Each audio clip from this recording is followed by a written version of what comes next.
Ladies and gentlemen, wishing you a peaceful night full of rest and relaxation, tonight we step back into ancient Rome, a time when blood was spilled for the crowd's entertainment, and gladiators were the stars of the show. But what happened after the fight, after the cheers of the arena faded? The gladiators were left to tend to their wounds, rest their weary bodies, and perhaps surprisingly deal with the challenges of getting a good night's sleep. A good night's rest was something many could only dream of. You probably won't survive the life of a gladiator, but we'll take a gentle stroll through their unique world tonight. So before you get comfortable, take a moment to like the video and subscribe, but only if you genuinely enjoy what I do here. And while you settle in, feel free to tell me where you're listening from and the time, just curious about how far these stories are traveling. Now dim the lights, and let's ease into tonight's journey together. Imagine the scene. You've just come off the bloodied sands of the arena floor, your body sore, and bruised your clothes, or whatever's left of them, tattered from the brutal combat. The crowd is still cheering, a massive roar echoing through the grandstands of the Colosseum. The Emperor has waved his hand, signaling that you've survived yet another bout. You've done your job, fought to the death, or at least until the fight was decided. But now comes the toughest part, the night. After a day of brutal fighting, the gladiators were faced with a very different challenge. They weren't simply fighting for survival in the arena. They were also fighting to get some peace in the chaos of their world. Peace in the form of sleep. Gladiators were famous for their strength, their endurance, and their ability to survive the most horrific circumstances. Yet despite their physical prowess, their ability to sleep peacefully wasn't always so easy to come by. The harsh reality was that sleep for a gladiator wasn't like a cozy, quiet night in a soft bed. It was more like a series of restless, uncomfortable moments spent trying to recover from the demands of combat. Their lives were shaped by the daily grind of preparing for the arena, the tension of combat itself, and of course, the inevitable injuries that came with fighting.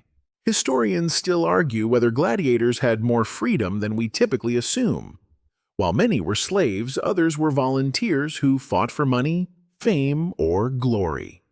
Regardless of their status, one thing remained clear: they all had to sleep, and their sleeping conditions were far from ordinary. Gladiators were housed in communal barracks that were anything but luxurious. They were crammed into tight spaces, often sleeping on hard floors or makeshift beds. This wasn't a quiet, private sanctuary to unwind after a long day. Instead, gladiators slept in crowded rooms with fellow fighters, all of them nursing injuries or trying to find comfort after a grueling day of training or battle. Imagine this. You're lying on a straw mat on the cold stone floor of a shared barracks. Around you, the sounds of your fellow gladiators shift in the dark. Some are moaning in pain, others are snoring loudly, and others, perhaps, are quietly whispering to one another, recounting the day's fight or talking about what lies ahead. The air is heavy with the scent of sweat, leather, and blood. There's no silence to lull you into sleep. No peaceful lullaby to carry you away from the harsh reality of your life. The stone walls of the barracks are thick with the echoes of the outside world. The distant shouts of spectators who are still reveling in the spectacle of the day's bloodshed. The clanging sounds of the city as it continues its activities long into the night. It's hard to escape the roar of the crowd, and it's even harder to escape the tension that clings to the air like an invisible weight. Of course, this wasn't a world that encouraged deep sleep. Gladiators would have been used to the constant sounds of combat, the adrenaline that surged through their veins as they prepared for the next fight. But when night came, it was a different kind of battle. Rest was often hard to come by. There was no guarantee of quiet, and no real sense of security in the barracks. For many gladiators, sleep was a luxury that they could hardly afford, and when they did manage to catch some rest, it wasn't always the kind of peaceful sleep we think of when we imagine a restful night. It was often restless, troubled by the fears of the next fight, the uncertainty of their future, and the lingering pain from previous battles. But how did gladiators manage to find any sleep at all? In some cases, they relied on certain rituals and habits to help them wind down and prepare for the night. While their sleeping arrangements were far from ideal, there were small things that gladiators did to cope with the harsh realities of their world. For one, it's likely that many of them developed a tolerance for noise. The Roman world was never truly quiet, and gladiators were accustomed to the sounds of the city, the crowds, and the never-ending bustle of life in Rome.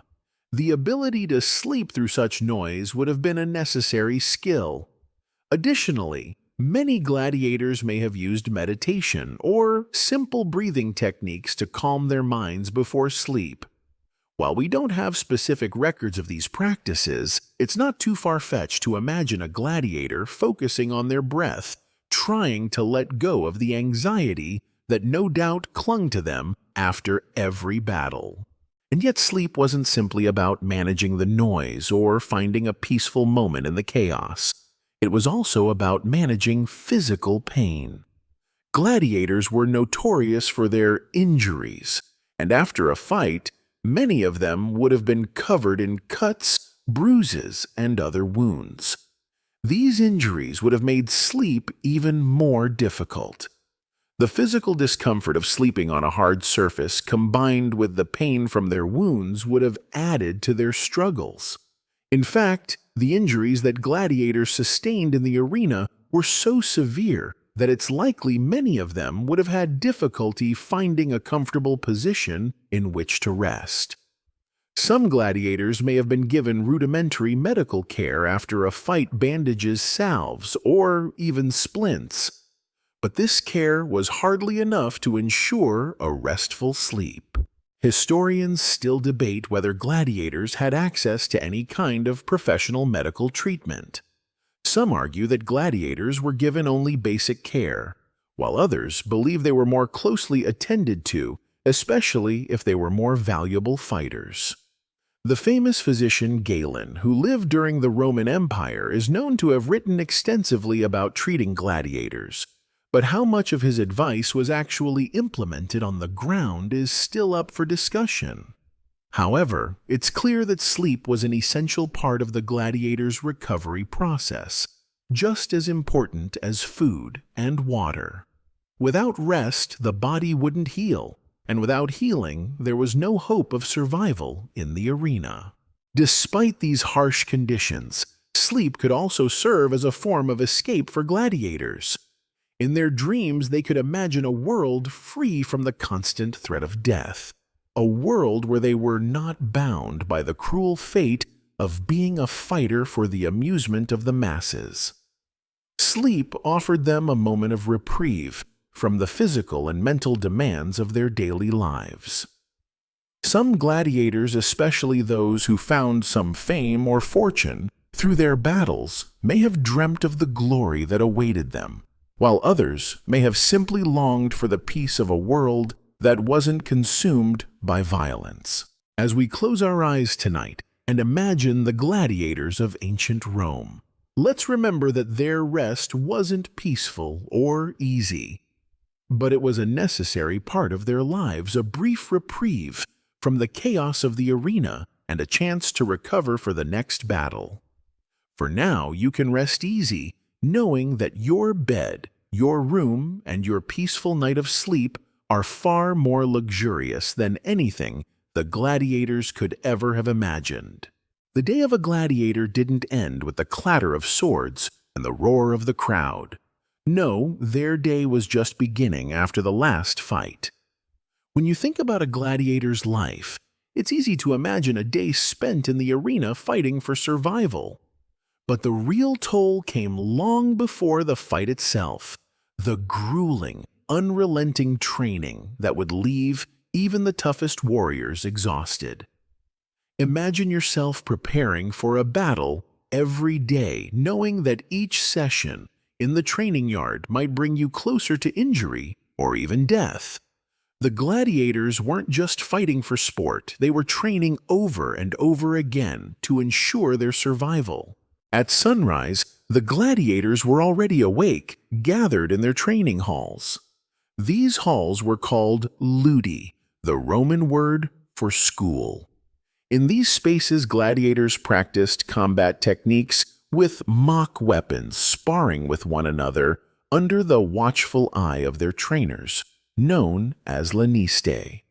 The lanistae weren't just coaches, they were also tasked with making sure the gladiators were kept in peak physical condition, ensuring that they could endure the intense battles ahead. Training involved long hours of rigorous physical exercise, running lifting weights, and practicing swordplay. Gladiators worked tirelessly, pushing their bodies to the limit, all while trying to avoid injury. Yet despite all their efforts to stay in fighting shape, the inevitable happened. Injuries were common. Historians argue whether gladiators were treated as expendable pawns, or if they received some level of care and respect for their skill. On one hand, many gladiators were slaves captured from conquered territories and forced to fight in the arena. But on the other hand, gladiators could become celebrities in their own right, admired for their skill and bravery, much like athletes today. Regardless of their status, gladiators were expected to maintain their physical prowess, and this meant that sleep was as much about recovery as it was about resting their minds. Despite the relentless nature of their training, the day wasn't over when the last swing of the sword was completed. After their training, gladiators were often subjected to further drills and physical tasks, all designed to keep them sharp. The worst part: these warriors weren't granted much time for recovery. Their bodies were constantly taxed, yet the importance of sleep couldn't be ignored. You may be wondering, if they were so exhausted, how did they manage to sleep at night? Well, in many cases, sleep wasn't an option until after they had tended to their wounds, cleaned their gear, and eaten. By the time nightfall came, many gladiators were too worn out to do much other than collapse on their mats. Even then, sleep wasn't guaranteed. The training had left their muscles stiff, their minds sharp with anxiety, and their spirits drained from the demands of the day. But even so, sleep was essential, a vital tool for recovering from the physical stress that came with being a gladiator. And that brings us to the next challenge. Where did these warriors rest their battered bodies? Remember those cold stone floors and crowded barracks? It wasn't just the uncomfortable conditions that made sleep difficult. The mental toll of constantly being prepared to fight for your life affected gladiators in profound ways. Training itself was a grueling process. Every punch, every kick, every thrust of the sword could easily turn into a fight to the death. This created a psychological environment in which gladiators couldn't allow themselves to relax. If they weren't physically tired enough from the day's tasks, their minds were still buzzing with anxiety about the next battle. Imagine lying on your mat trying to get comfortable. Your muscles ache from hours of training. The floor is hard, and the barracks are filled with the low murmurs of your fellow fighters. It's hard to shut off your mind when you know that tomorrow could be your last day. What did you do then? Historians still argue whether the gladiators had time to truly rest their minds, or if they were too focused on the terror of their next fight. Did the gladiators suffer from insomnia, or were they simply too exhausted to stay awake? But there's a small glimmer of light in all of this darkness. In some gladiatorial schools, special attention was given to making sure that the warriors were well fed and well cared for in terms of physical healing.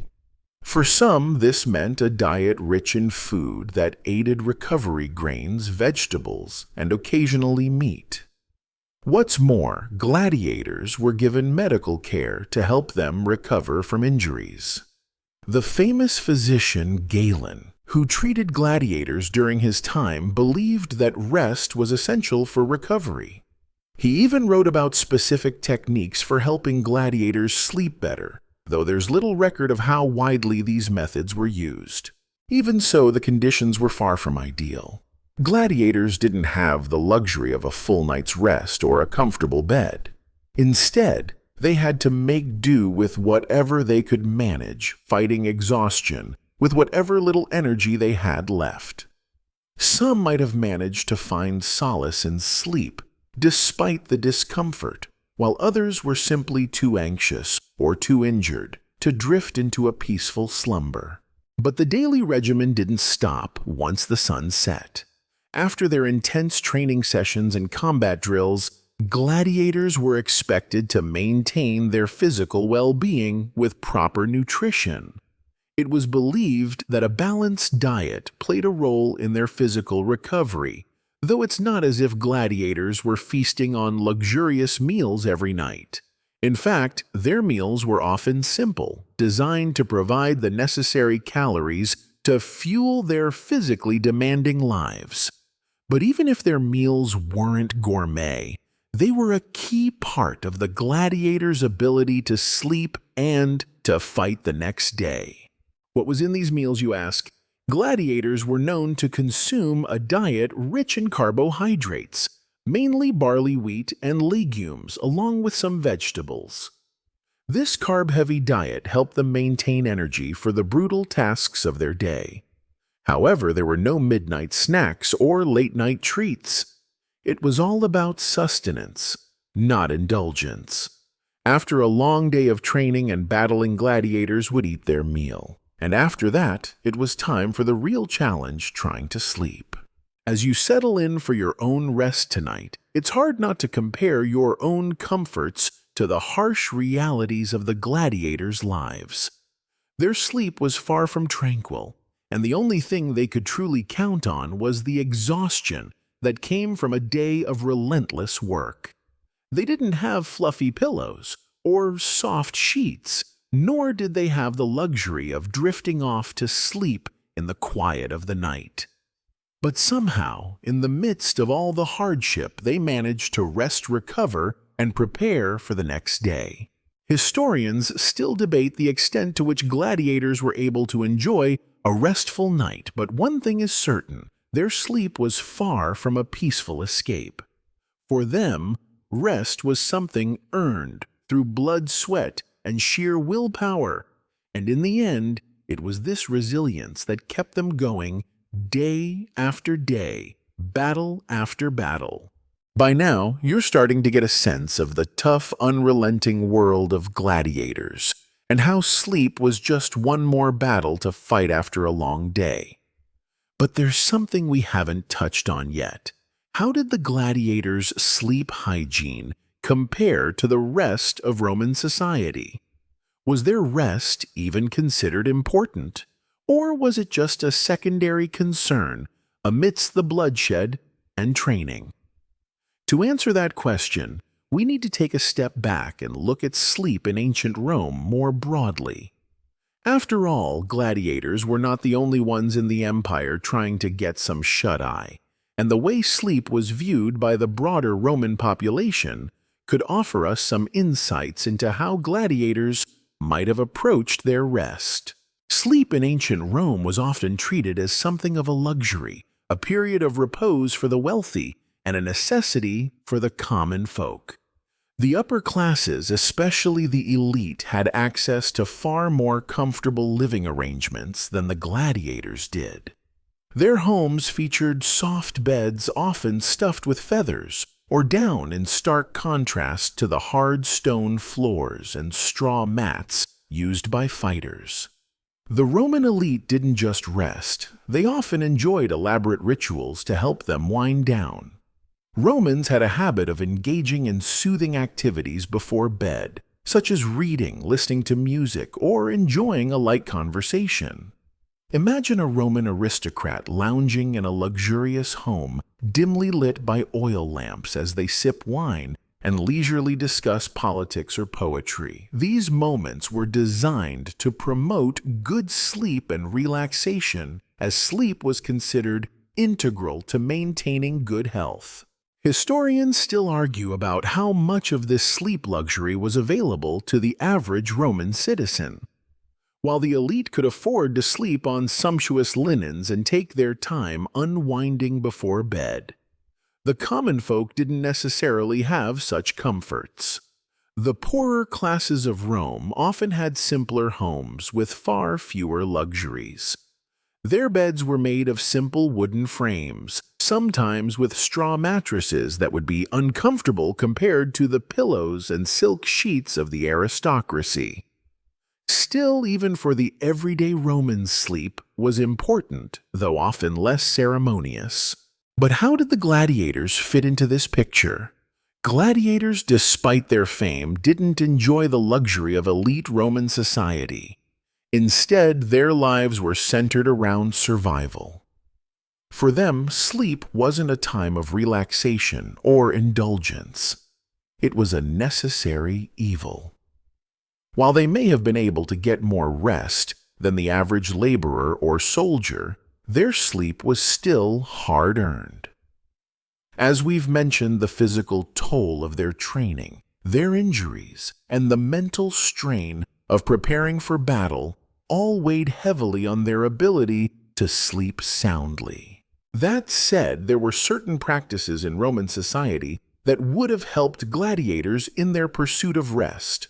For example, some gladiators may have used herbal remedies or ointments to ease their sore muscles after a particularly brutal training session or battle. While we don't have detailed records of the specific practices used by gladiators, there's evidence that Roman soldiers who led similarly harsh lives relied on medicinal herbs to help with pain and recovery. Ancient texts mention the use of lavender, chamomile, and even poppies to help with sleep and relaxation, all of which were readily available in Roman markets. These soothing plants were likely used by gladiators as well, either in their baths or as part of their post-fight routines.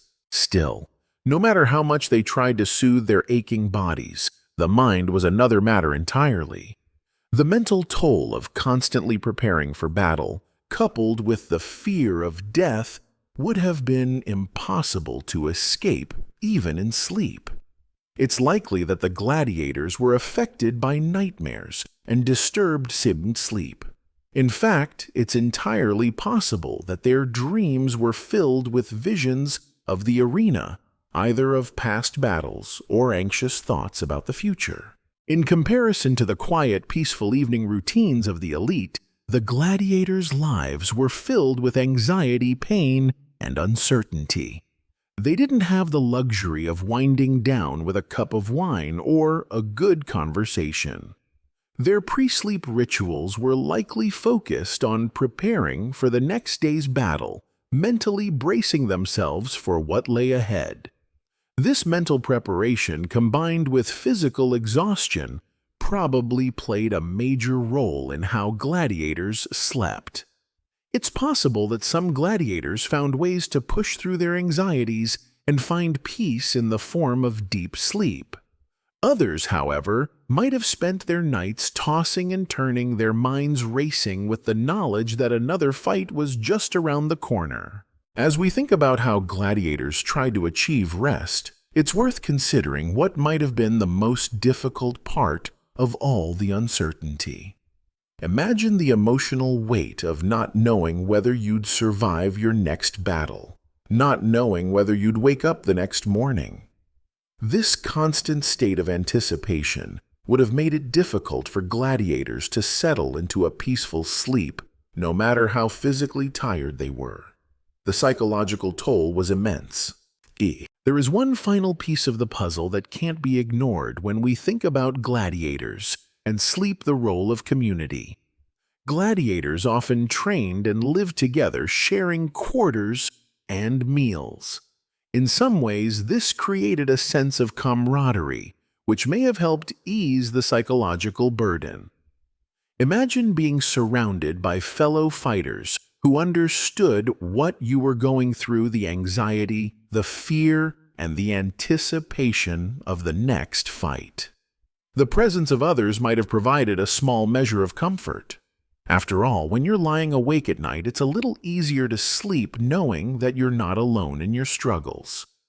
The shared experience of being a gladiator, despite its hardships, created a bond between these warriors that may have given them a small sliver of comfort in an otherwise harsh world. So as you lay down to rest tonight, remember that your bed is soft, your room is quiet, and you don't have to worry about fighting for your life in the morning. Gladiators, on the other hand, faced a much tougher reality. Their rest wasn't just about shutting their eyes and drifting off. It was about recovering from the mental and physical battles they faced every day. And in that fight for rest, they persevered. The next time you find yourself tossing and turning at night, take comfort in knowing that you're not about to enter an arena filled with danger, but rather the safety of your own bed. Now that we've discussed the conditions surrounding gladiators' sleep, we need to take a closer look at how sleep fit into the larger cycle of their brutal existence. Gladiators weren't just people who fought. They were athletes in the truest sense, and like any athlete, their performance was contingent upon their physical and mental recovery. But what about the aftermath of a battle? How did a gladiator manage to recover after a fierce fight in the arena, when every muscle was sore, every cut stung, and the adrenaline was wearing off? Could they truly rest and sleep? Or was it a process that dragged on, riddled with pain and discomfort? Let's start with the recovery process, which, for many gladiators, began immediately after the fight. After the roar of the crowd faded and the last drop of blood was spilled, the gladiators weren't simply sent back to their cells to rest. In fact, one of the first things they had to do was make sure they didn't have any lasting injuries. A gladiator might have been knocked out, stabbed, or bruised beyond recognition, but they couldn't just wait until morning for someone to take care of them. Medical attention was often given immediately after the fight, especially in the case of serious injuries. But remember, Roman medicine was rudimentary at best. In fact, it was still an age where many treatments involved the use of crude tools, herbal concoctions, and basic procedures like applying pressure or cauterizing wounds. Historians still argue about the exact methods used by gladiators' physicians. But one thing is clear, they weren't always saved by miracle cures.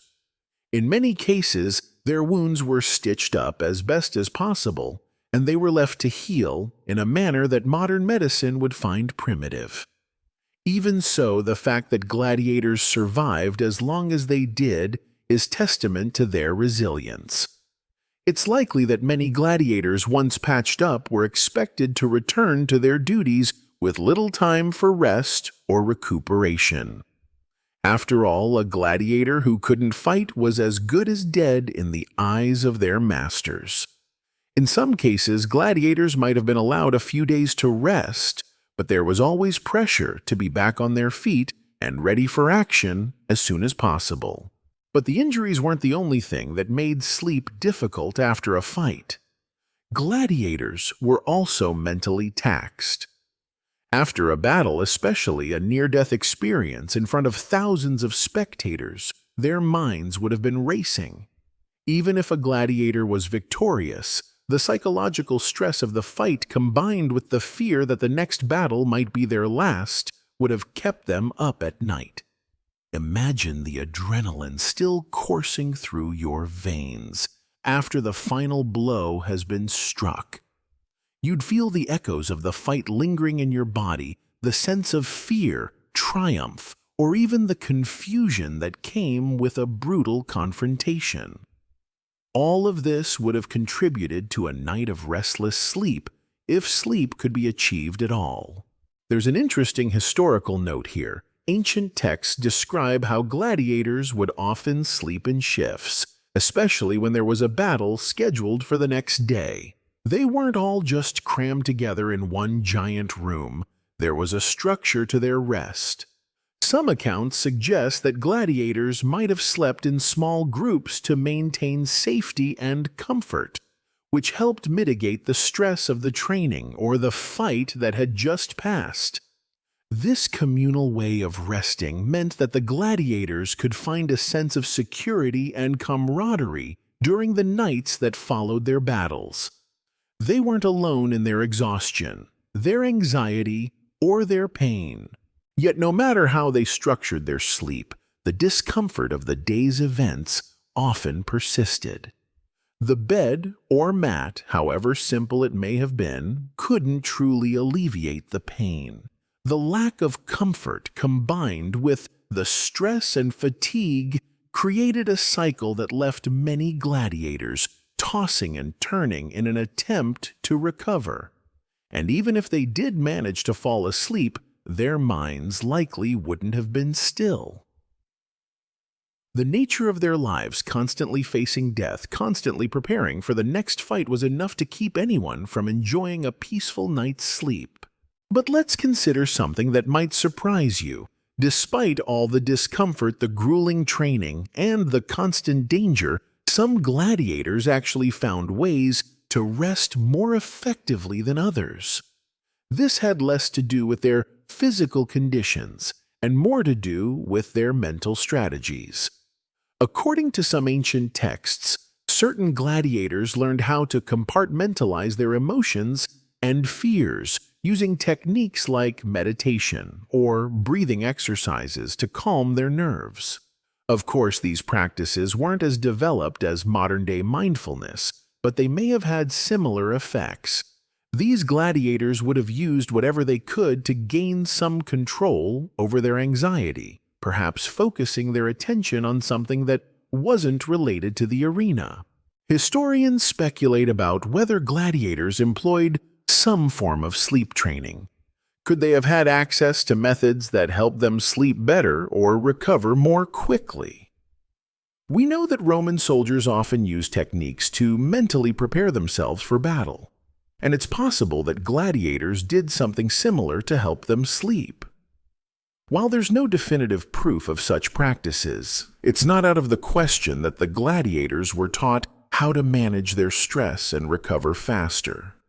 Some even believe that these gladiators, known for their mental fortitude, might have had access to unique recovery rituals designed to promote both physical and mental well-being. One thing is certain: the pressure to perform in the arena and the constant reminder that death could be just one fight away was a huge part of the gladiator's life. For them, sleep wasn't just about rest. It was about survival. Sleep was a way to recover from the psychological and physical wounds of battle, and it was a tool for staying sharp for the next round. But it wasn't easy. Even after their brutal fights and exhausting training, gladiators had to find a way to sleep through the noise of their fears and their aching bodies. As you sink deeper into your own bed tonight, comfortable and safe, you might reflect on the challenges of these ancient warriors. While they fought for their survival, you have the luxury of simply trying to sleep in peace. Gladiators may have fought hard for their rest, but in the end, they did what they had to do to keep going. Sleep was just another weapon in their arsenal. So now you have an image of the gladiator's life as a constant cycle of training, fighting, and trying to find moments of peace amidst the chaos.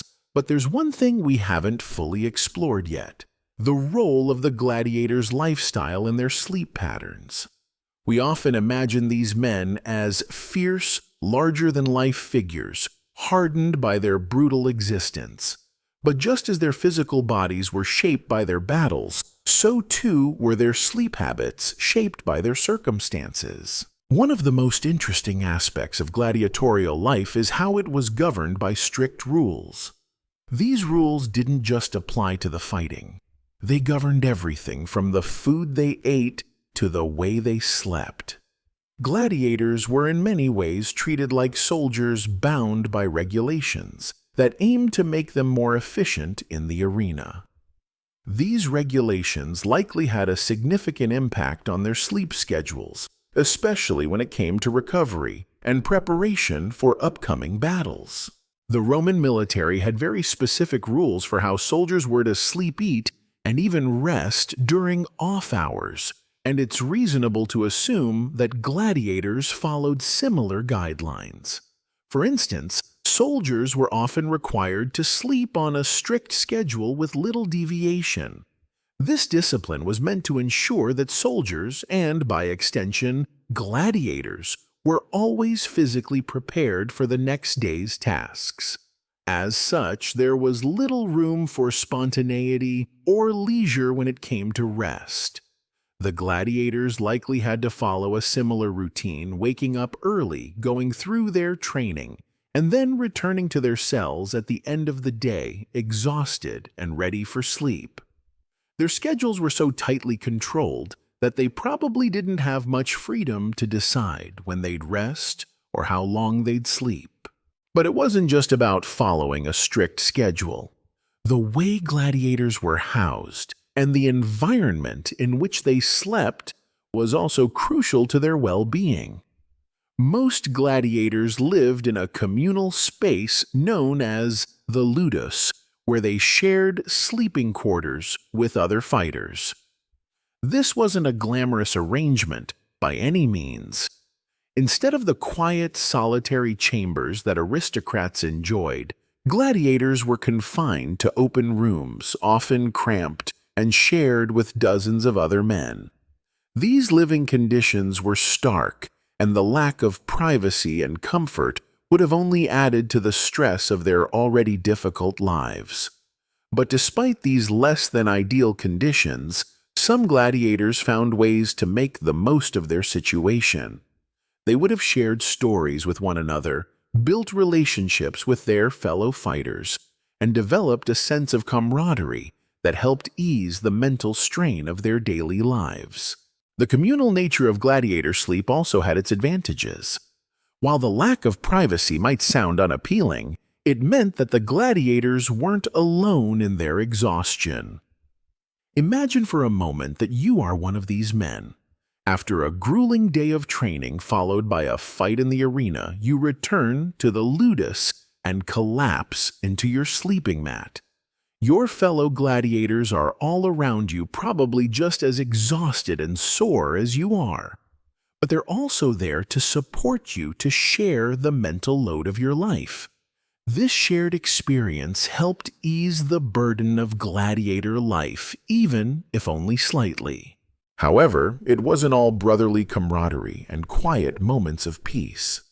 The shared living space also meant that there was little opportunity for rest in peace.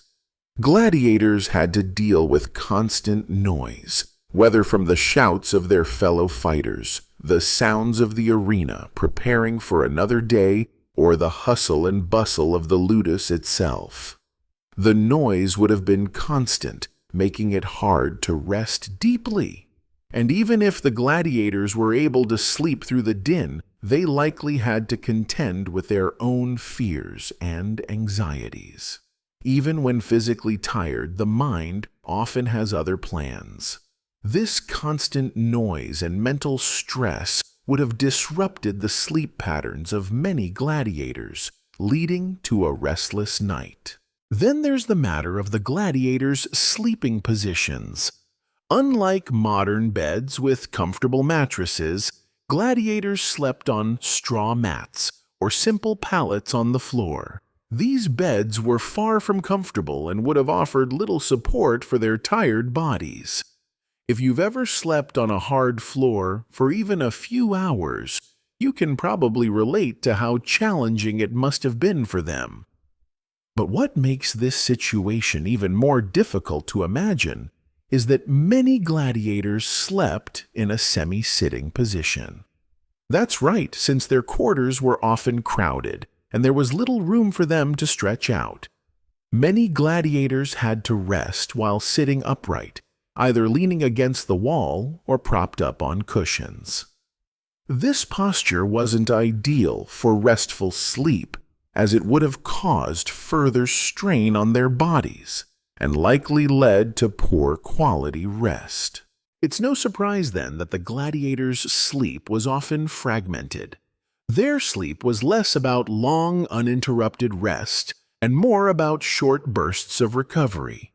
In fact, some scholars suggest that gladiators may have followed a polyphasic sleep schedule, a system in which sleep is broken up into multiple short periods throughout the day and night. This kind of sleep schedule would have been necessary in a life that required constant vigilance and recovery. Gladiators didn't have the luxury of sleeping for a solid 8 hours.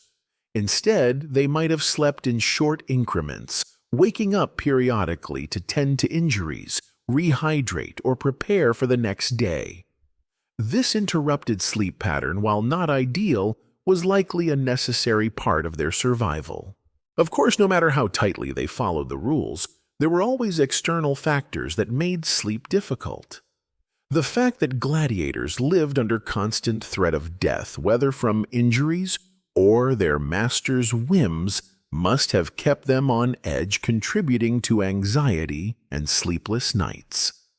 The fear of what might happen during the next fight, combined with the harshness of their physical environment, created a perfect storm of restlessness.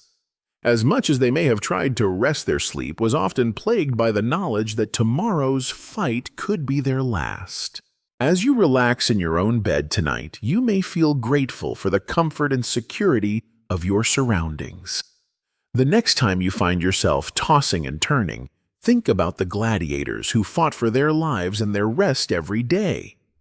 In their struggle for sleep, they found ways to make do with what they had, whether that was shared quarters, short sleep cycles, or the camaraderie of their fellow fighters.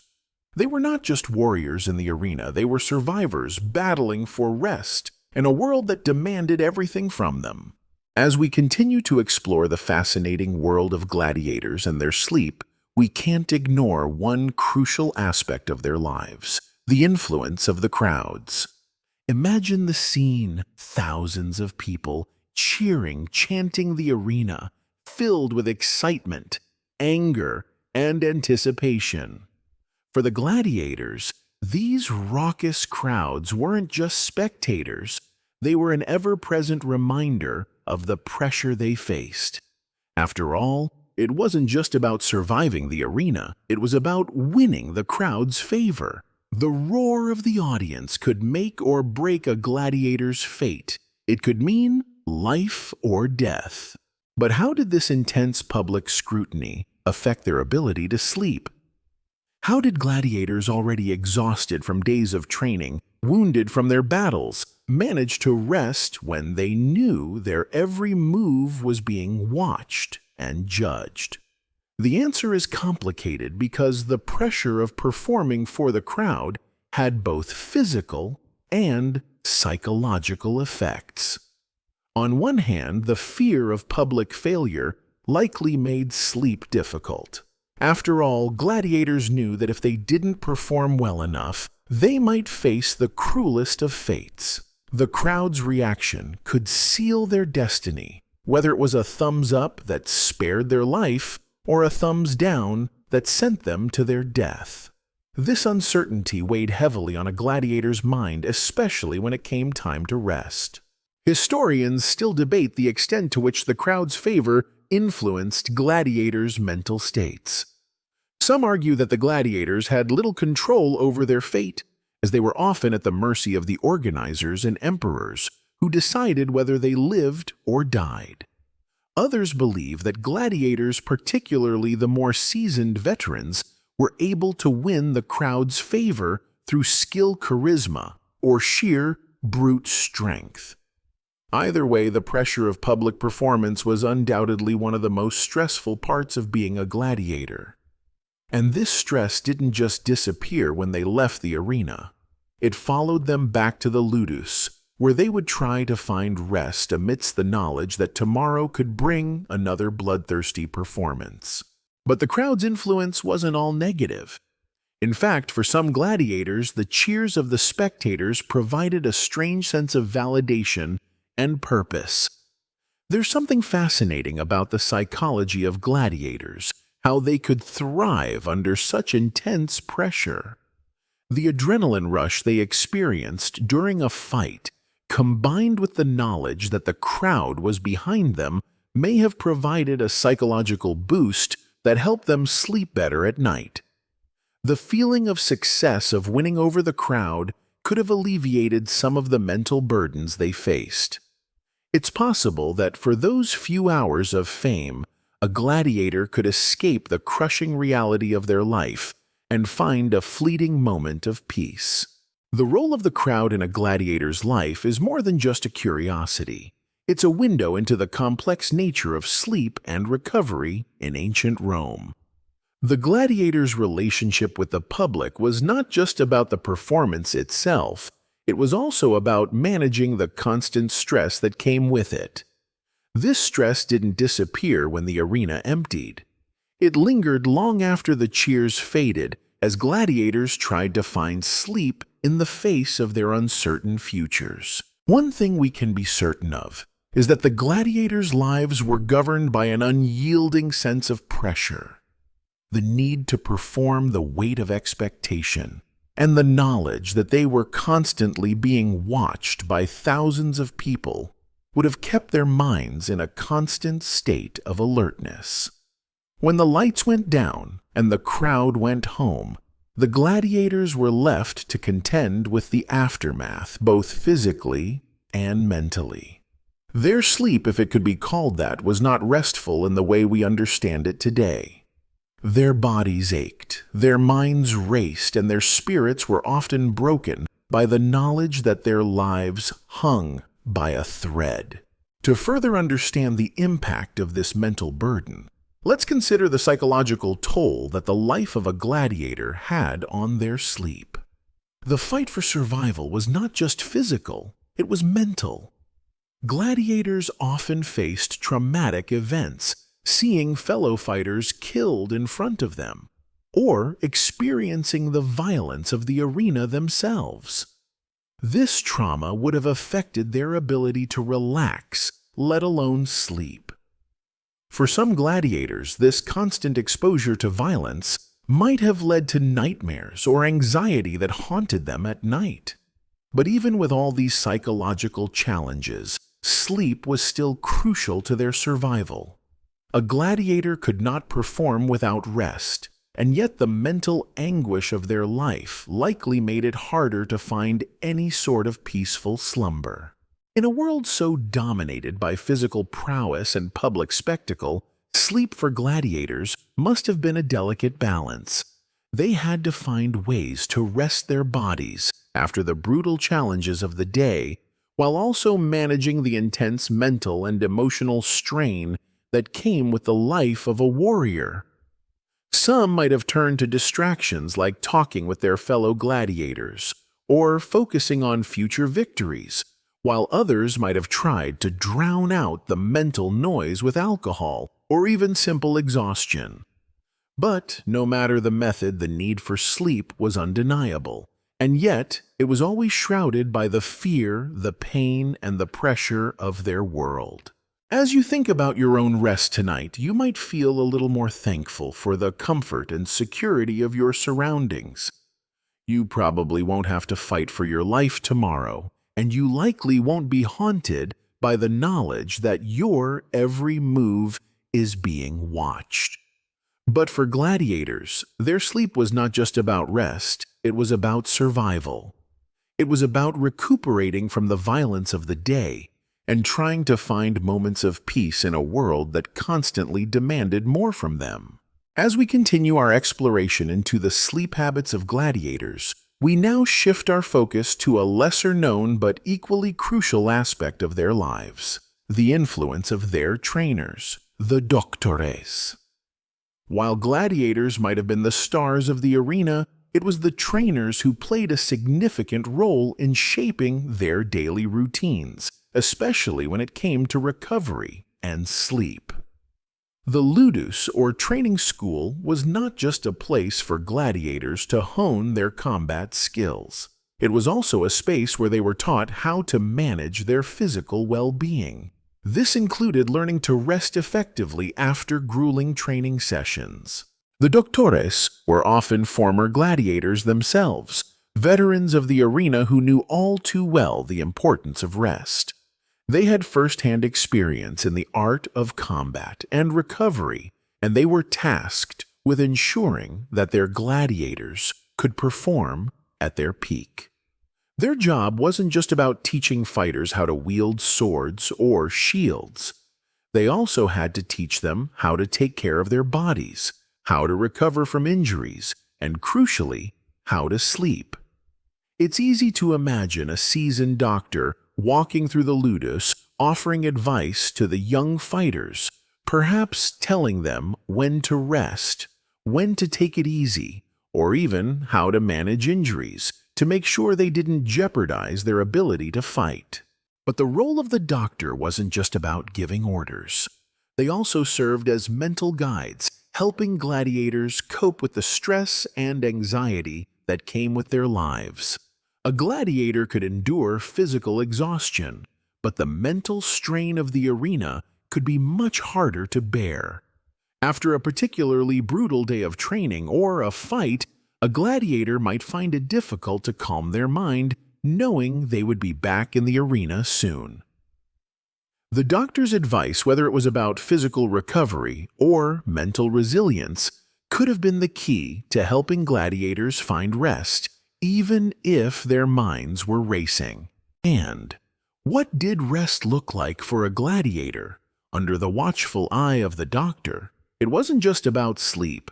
It was about recuperation. Gladiators likely followed recovery routines that were almost as structured as their training. In modern times, we're familiar with the concept of athletes recovering through massages, stretching, and ice baths. For gladiators, their recovery process was probably much simpler, but no less important. The doctor might have recommended rest periods after intense training or specific sleep positions to relieve pressure on their bodies. It's even possible that gladiators were taught how to sleep in ways that would best facilitate muscle recovery. Moreover, we can't overlook the role of physical injuries in a gladiator's sleep routine. The constant threat of injury, whether from training, fighting, or accidents, meant that recovery wasn't always a straightforward process. Gladiators, like any athletes, would have faced setbacks from broken bones to deep cuts. These injuries would have interfered with their ability to sleep comfortably. After a particularly brutal fight, for example, a gladiator might have had to sleep with a broken rib or a sprained arm. In these cases, the doctor would have been responsible for offering strategies to minimize pain and facilitate sleep, possibly recommending particular sleeping positions or even herbal remedies to numb the discomfort. But gladiators didn't just recover from physical injuries. They also needed emotional recovery. The mental toll of gladiator life, as we've discussed, was intense. After a day of violent training or an arena battle, the mental exhaustion was just as real as the physical exhaustion. Gladiators were, after all, human beings with feelings, fears, and anxieties. The psychological toll of their lifestyle, especially the ever-present fear of death, would have made sleep even harder to come by. But the doctor understood the importance of psychological recovery too. It's likely that these trainers offered more than just physical care. They provided a sense of security and stability, helping gladiators manage their fears. The mental reassurance provided by the doctor was just as important as the physical care they received, especially when it came to sleeping well and recovering from the stresses of their lives. Interestingly, the role of the doctor in a gladiator's life reflects something that we often take for granted. Today, the importance of recovery in maintaining a healthy sleep cycle. In modern sports, athletes are regularly given sleep advice, rest periods, and physical therapy to help them recover from training. The gladiators of ancient Rome didn't have modern science or medical technology, but they did have the doctores, individuals who understood the importance of recovery, both physically and mentally. Gladiators, though forced to fight and train under harsh conditions, likely benefited from these experts who helped them find ways to sleep, rest, and recuperate. Yet we must remember that these routines and strategies were not always perfect. Gladiators, like athletes today, were sometimes pushed to their limits. Despite the best efforts of the doctores, there were undoubtedly times when gladiators would have struggled to sleep. Perhaps they were injured beyond repair, or had experienced mental trauma too severe to overcome.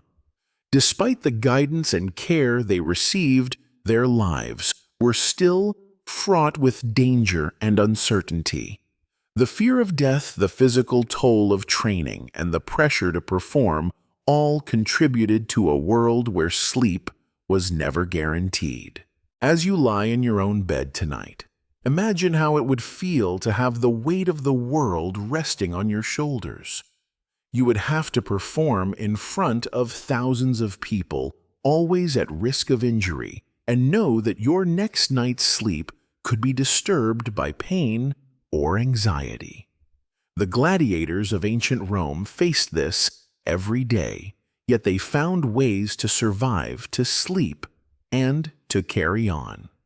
Their trainers, the doctores, helped them navigate this harsh reality, ensuring that they had the best possible chance at rest, even in such a difficult existence.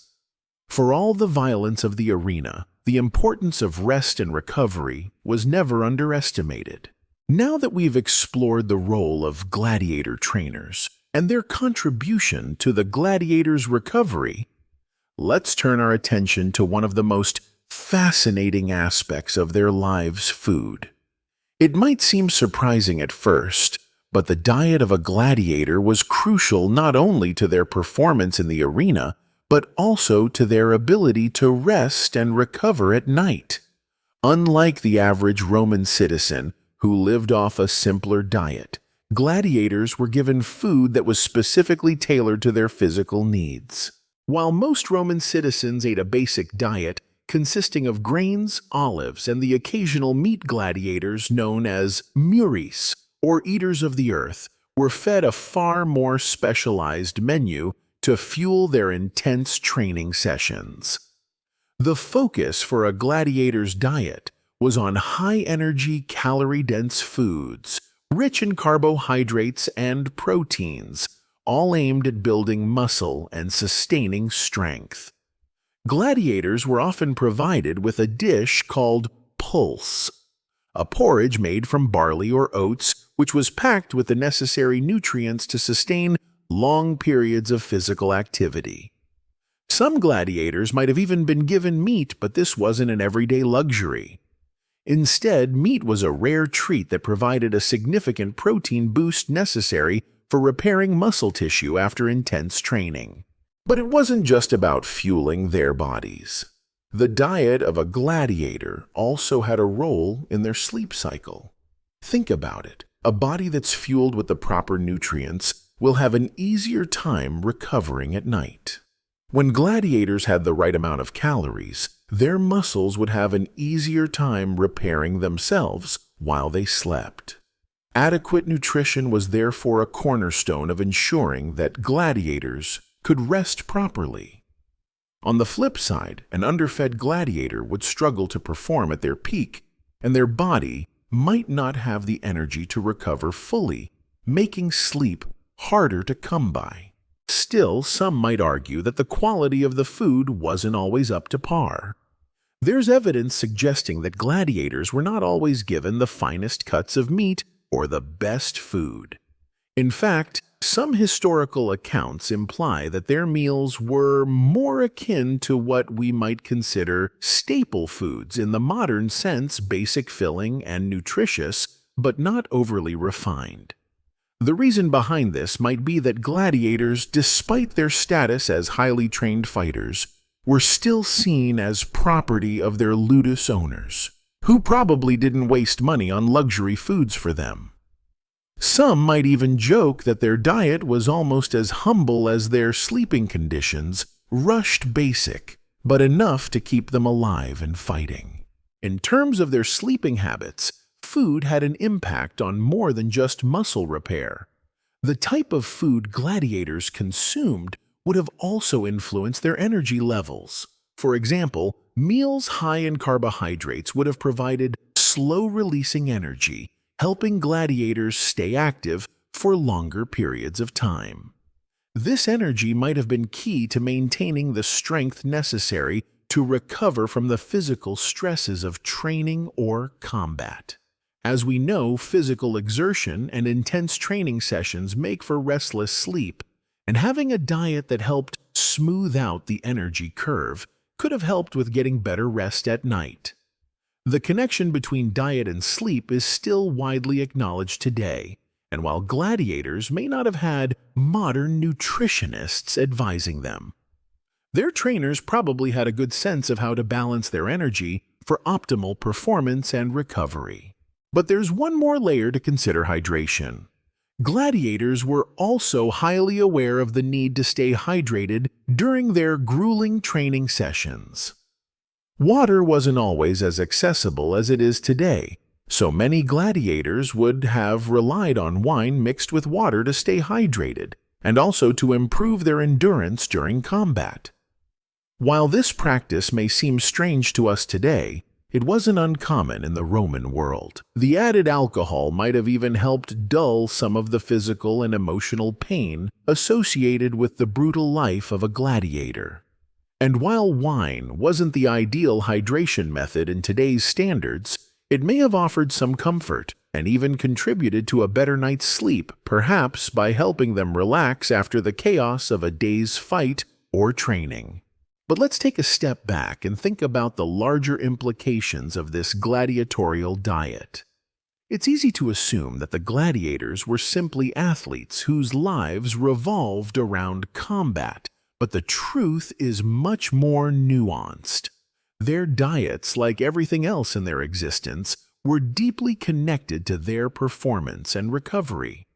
The right foods kept them strong enough to survive the arena, and it was the careful balance of their intake that allowed them to rest at night. Whether it was porridge or meat wine or water, the gladiators' food choices were just another piece in the puzzle of how they balanced the extreme pressures of their daily lives. Today we might focus on supplements, smoothies, or specific training regimens to optimize sleep and recovery. But the gladiators had their own methods. They relied on simple but effective foods and hydration strategies, and perhaps most importantly, they had the wisdom of their trainers and the support of their fellow gladiators. In a world filled with the constant threat of violence, their sleep and recovery routines, guided by their meals, became crucial to their survival. Without the right food, it's possible that gladiators wouldn't have had the energy to train, let alone perform.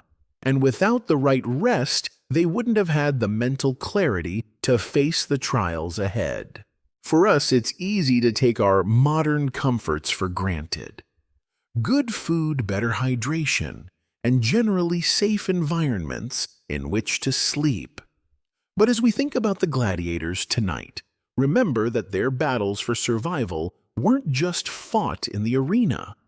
They were fought every night when they tried to rest and recover, when they attempted to put their weary bodies and anxious minds to sleep, knowing that the next day could bring another brutal challenge.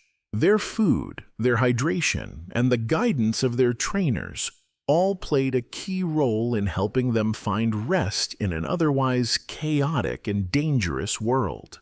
Let's now delve into the ancient practice of physical therapy and its integral role in the sleep habits of Roman gladiators.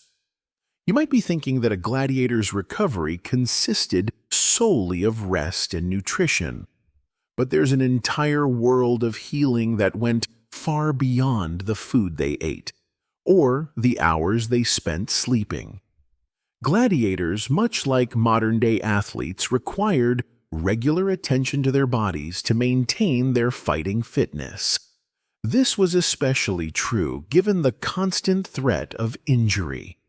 In a time before advanced medicine or physical therapy clinics, gladiators relied on a combination of ancient remedies and techniques to keep their bodies in prime condition.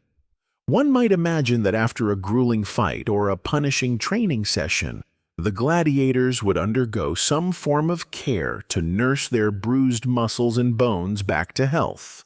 The primary caretakers for these gladiators were not doctors in the modern sense, but Medici individuals trained in the art of healing.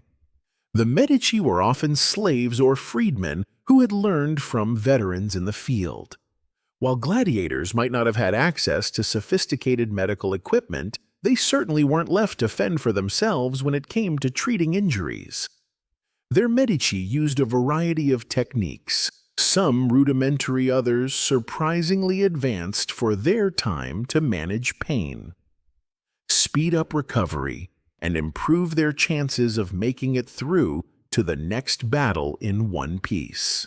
One of the most common treatments for gladiators was massage therapy. Though we might think of massages today as a luxury or an occasional indulgence in ancient Rome, they were a practical tool for recovery. Gladiators, especially after intense bouts or training sessions, were given massages to reduce muscle tension and improve blood flow. This would have been essential not only for helping the gladiators heal, but also for preparing their bodies for the next round of combat. The massages were likely focused on the neck, shoulders, and arms, which bore the brunt of the physical exertion in the arena. In addition to massages, the Medici also had access to herbal remedies, some of which were surprisingly effective. Gladiators might have used concoctions of crushed herbs or oils to reduce inflammation and speed up the healing process. For example, plants like arnica were commonly used for bruising and soreness, while lavender might have been applied to calm the nervous system. If you were a gladiator trying to wind down after a difficult day, it's easy to imagine a medicus rubbing soothing lavender-infused oil into your sore arms before you finally attempted to sleep. The gentle scent of lavender combined with the relaxation from a good massage would have surely helped ease the anxieties and pains of the day. But the most significant role of these recovery techniques was their effect on sleep. Gladiators couldn't afford to be in constant pain or discomfort. They needed their rest in order to fight again. Physical therapy was key to ensuring that the gladiators could fall asleep and remain asleep through the night. If their muscles were sore or their joints ached from battle, it would be nearly impossible for them to get the deep restorative sleep necessary to repair their bodies. In a way, the treatments served as a gateway to recovery. Without them, sleep would have been elusive at best. The connection between physical therapy and sleep goes beyond the massage and herbal remedies. The Medici understood that gladiators, like modern athletes, had to be in peak physical condition to perform. This wasn't just about muscle repair. It was about optimizing the body's ability to enter a state of rest that would support overall recovery. The Medici might have advised the gladiators on when to rest, when to stretch, and even on posture to ensure the most effective recovery while sleeping. Interestingly, historians still debate just how far these ancient therapies went. Some argue that the Medici were merely doing their best with the limited resources available, using the few tools and techniques they had to keep their gladiators in fighting shape. Others suggest that there was a great deal of sophistication to the gladiatorial health system, with Medici using techniques that were ahead of their time. Regardless of the level of sophistication, it's clear that the healing process was vital to the gladiators' ability to sleep and recover. In fact, the importance of physical therapy was so significant that it might have been a key factor in ensuring gladiators lived longer than we might expect. A well-treated gladiator who received regular massages, had access to herbal remedies, and maintained good physical health could fight for years. In contrast, a gladiator who didn't take care of their body was much more likely to burn out early, either from injury or exhaustion. Gladiators, then, were not simply participants in a violent spectacle. They were athletes with a carefully managed routine that included recovery, rest, and rehabilitation. So imagine tonight, as you lay down to sleep, the amount of care it would take for a gladiator to feel truly comfortable after a long day of brutal physical activity. With their muscles aching and their bodies bruised, the soothing touch of a medicus or the calming scent of lavender oil might have been the difference between restful sleep and a night of tossing and turning. And while their recovery techniques were certainly different from our modern methods, one thing remains clear. The key to a gladiator's success both in the arena and at night was a combination of hard work, healing, and rest. They were well aware that sleep wasn't just a passive activity. For a gladiator, sleep was an essential part of the ongoing battle to survive. Now let's consider the mental side of recovery. How did gladiators prepare themselves psychologically for the brutal demands of their training and battles? While the physical aspect of gladiatorial life gets most of the attention, the mental fortitude required to step into the arena was equally important, and it certainly influenced their ability to rest and recover. Gladiators, though often enslaved or prisoners of war, needed to cultivate a mindset that helped them endure the violence and uncertainty of their daily lives. Mental preparation for combat wasn't something that happened in a vacuum. It was carefully honed through various forms of ritual and discipline. Think of it like a modern athlete's pre-game routine, but without the luxury of motivational speeches or locker rooms. Gladiators faced the mental toll of knowing they could die in the arena at any moment. That constant anxiety could easily lead to sleepless nights filled with dread or fear of the next fight. To combat this, gladiators used several techniques to quiet their minds and focus on the task at hand. And in turn, these practices would have played a role in helping them rest better, even if just for a few precious hours. One technique that gladiators might have used was meditation, though it wouldn't have been called that at the time. Meditation in ancient Rome was tied closely to philosophical practices, especially Stoicism. Stoicism, a school of thought that emphasized rational thinking and emotional control, became quite popular in Rome. Gladiators, much like Roman soldiers, could have been taught to control their emotions and thoughts, helping them maintain focus during combat and relieve anxiety at night. In the weeks or days leading up to a fight, they might have engaged in a form of quiet reflection to center their minds, preparing them for the mental and physical strain of battle. Additionally, gladiators were also well versed in visualization techniques. They needed to be alert at all times, anticipating every move of their opponent. Visualization could help them prepare mentally by imagining different battle scenarios, giving them an edge in the arena. But it didn't stop there. This mental practice could have extended to their downtime too.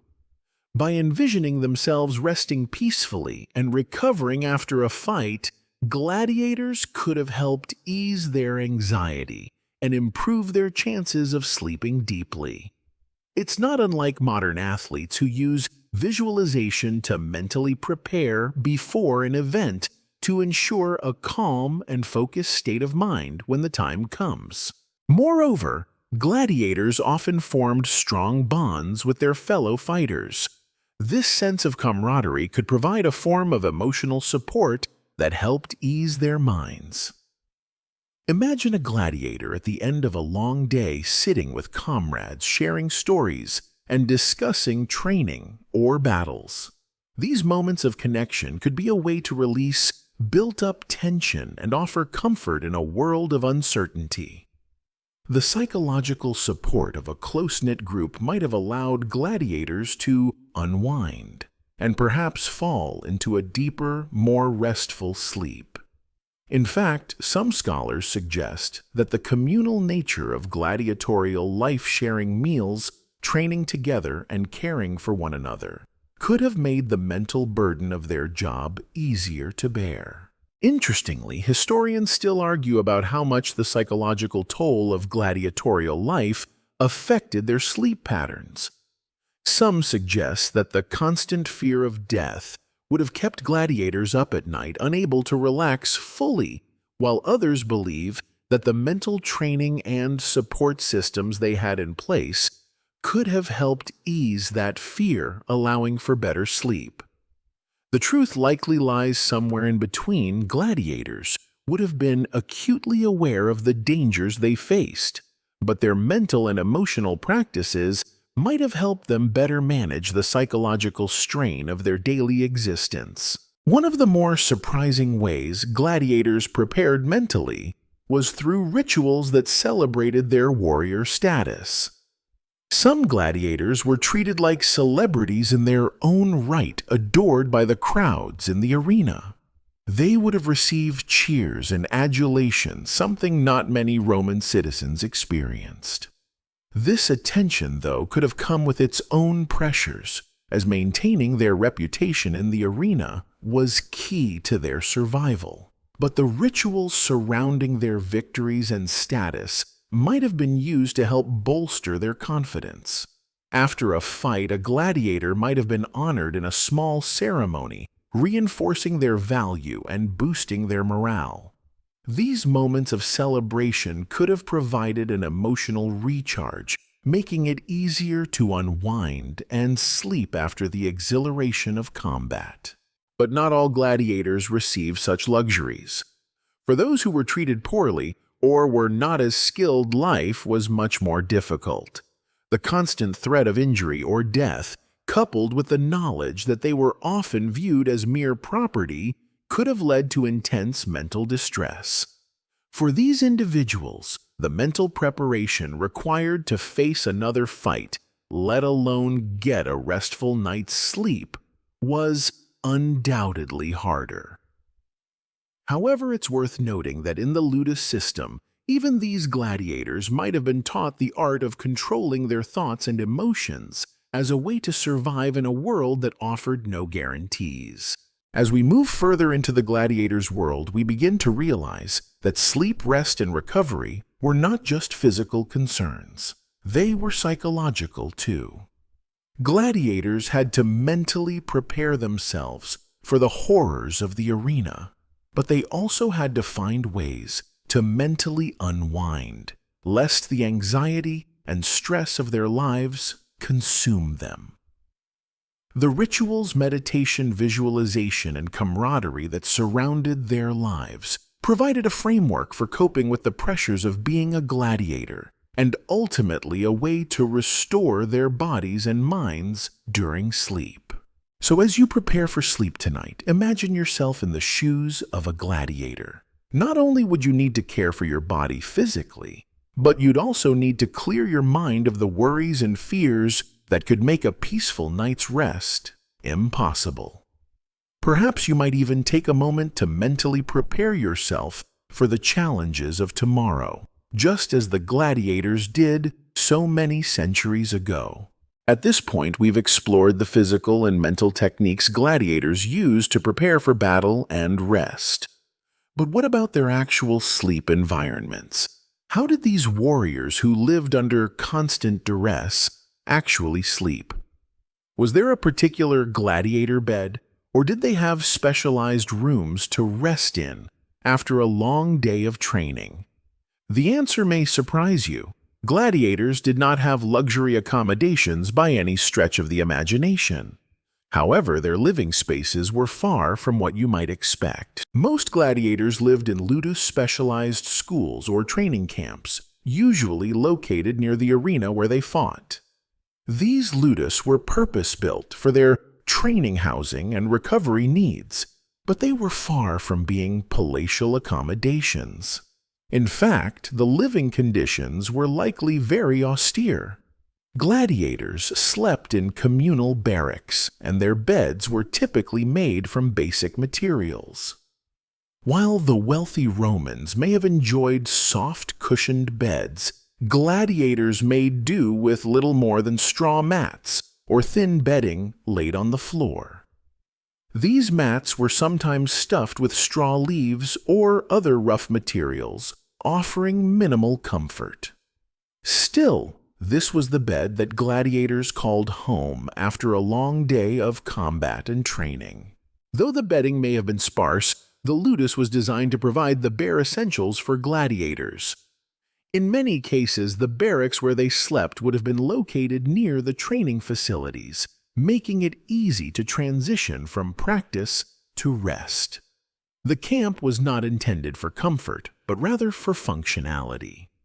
Gladiators needed a space where they could recover quickly for the next day's fight. This meant the design of the ludus was much more focused on efficiency than luxury. So, if you were a gladiator, your bed would have been simple, just a mat on the cold, hard ground.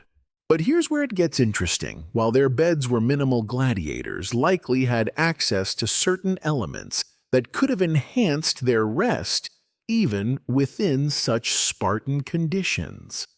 The ludus would have had basic amenities, such as a communal eating area, a bathhouse, and perhaps even an outdoor space to stretch or meditate. These features weren't just about maintaining hygiene. They were vital to the overall health and recovery of the gladiators. For example, a bathhouse wasn't just a place for a quick wash. It was an opportunity for relaxation and muscle recovery.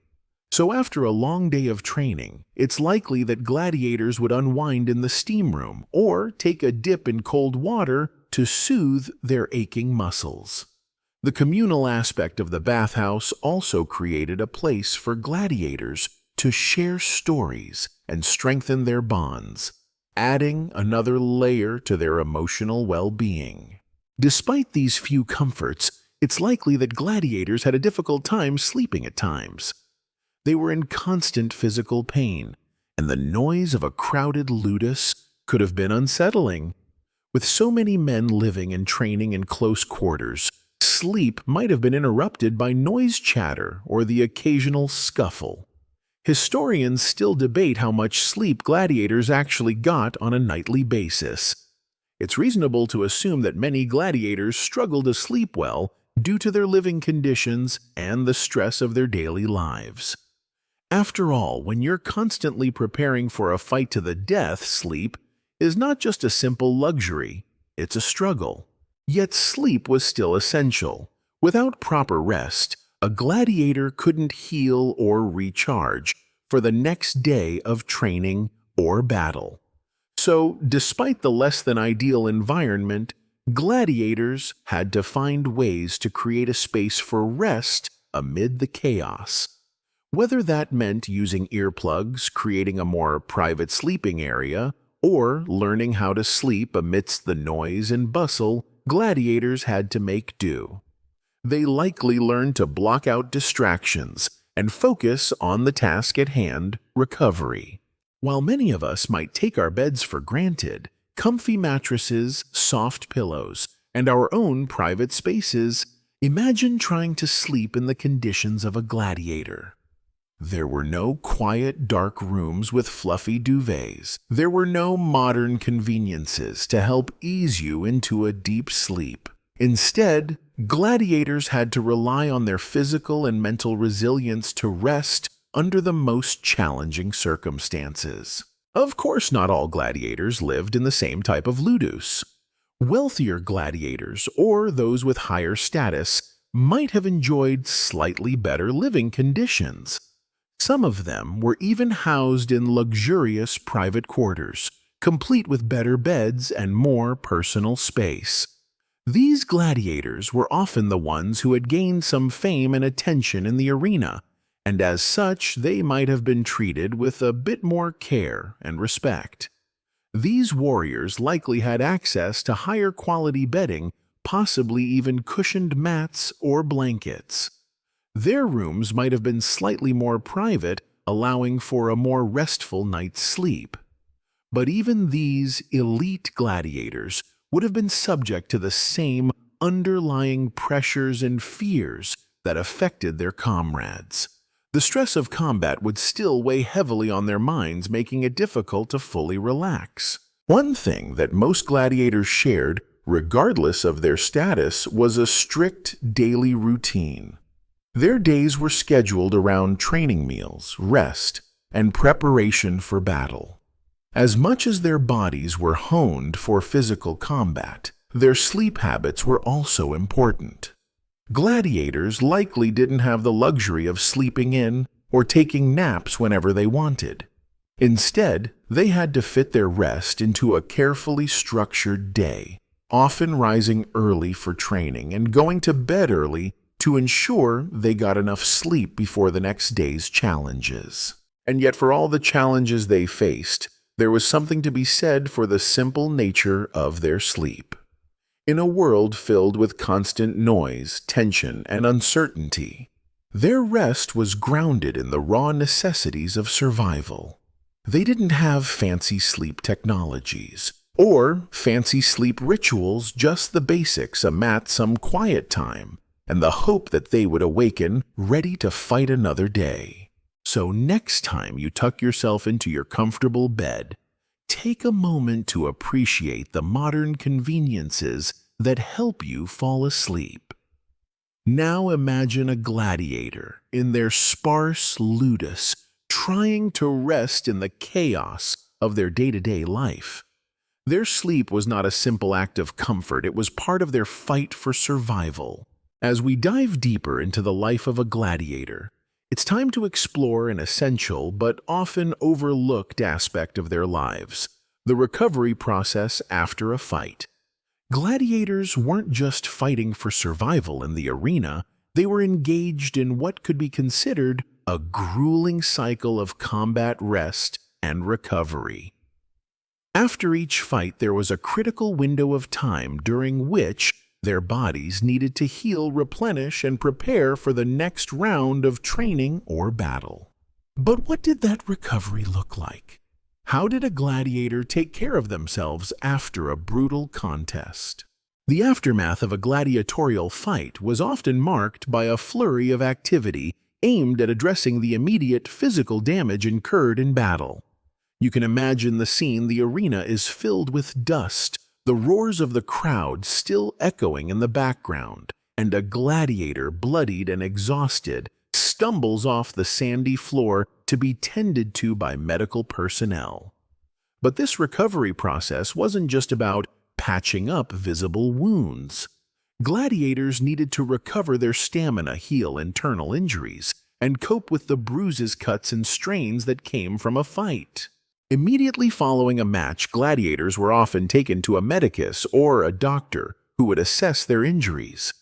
These doctors were well versed in the treatment of wounds, particularly the types of injuries that were common in gladiatorial combat. They would have used a variety of techniques to treat wounds such as stitching cuts, applying herbal poultices, and using bandages made from linen or other materials. In some cases, if a gladiator had suffered a particularly severe injury, they might have been treated with more invasive techniques like surgery, although this was far from ideal. One of the more curious practices that gladiators were subjected to after a fight was the use of hot water baths. After enduring a violent encounter, a gladiator would often soak in a hot bath as a means of relaxing their muscles and easing the pain of their injuries. This practice wasn't exclusive to gladiators. Romans in general were known for their love of baths, but the significance of this recovery ritual was particularly evident for fighters. It was believed that the hot water helped stimulate blood flow, encouraging quicker healing and promoting relaxation. Imagine yourself sinking into that hot water after a long day of combat, feeling the soothing heat on your tired muscles, slowly allowing the aches and pains to melt away. The bath would have been a moment of peace and recovery in an otherwise chaotic world. In addition to baths, gladiators were likely given food and drink that aided in their recovery. Roman soldiers and gladiators were known to be fed a diet designed for strength and endurance. It was common for gladiators to consume a high-protein diet consisting of foods like meat, legumes, and barley, which helped replenish their energy reserves and repair damaged muscles. But there was also a particular food that was considered essential for gladiator recovery, a porridge made from barley known as pulse. This humble dish, often cooked with water or broth, was packed with carbohydrates and fiber, which helped replenish energy and support digestion. The simplicity of the food may seem unremarkable, but in the context of a gladiator's recovery, it was essential for restoring their strength. Historians still debate whether gladiators were given access to wine during their recovery periods. Some believe that alcohol might have been used to dull the pain of injuries, while others argue that it would have been counterproductive to their recovery. Wine was a staple of Roman life, but its role in a gladiator's recovery is still unclear. It's possible that after a particularly intense fight, a gladiator might have been allowed a small amount of wine to help them relax, but too much would have been detrimental to their health. So the question remains, did they get a little tipsy after a hard-fought victory, or was their recovery purely focused on nourishment and rest? This remains an open scholarly debate. It wasn't just the body that needed recovery, though the mind also needed healing. After a fight, gladiators were likely experiencing a mix of adrenaline fear and the emotional aftermath of having killed or been killed in combat. A gladiator's psyche could be just as damaged as their body, especially for those who survived multiple battles.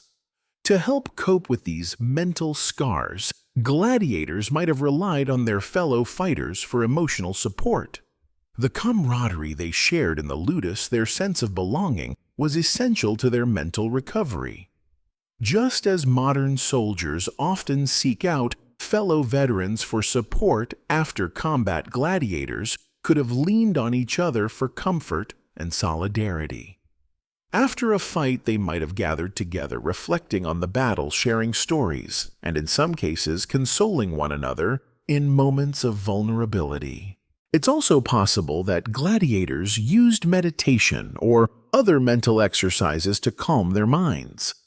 While the exact practices are unknown, it's reasonable to assume that, much like soldiers or athletes today, they would have employed relaxation techniques to alleviate the stress of combat.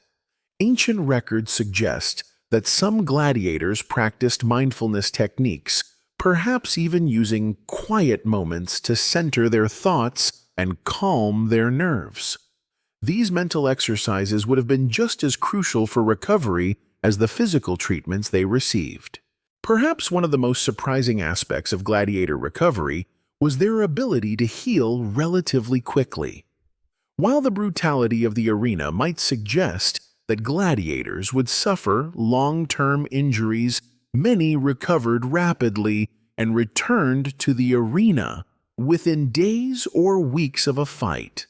The combination of their youthful vigor, robust training, and effective medical care allowed them to bounce back quickly. Even though their bodies were battered and bruised, their resilience and recovery practices helped them stay in the fight. But what about their sleep during recovery?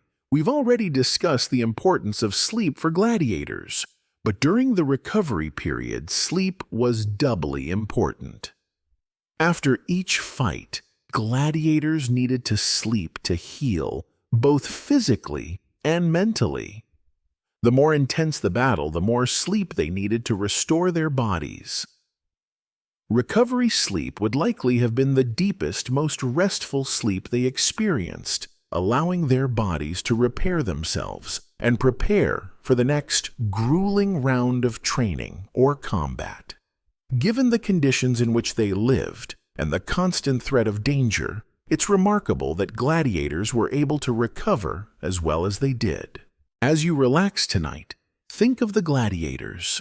Their recovery wasn't just about physical repair, it was about finding peace in the midst of chaos.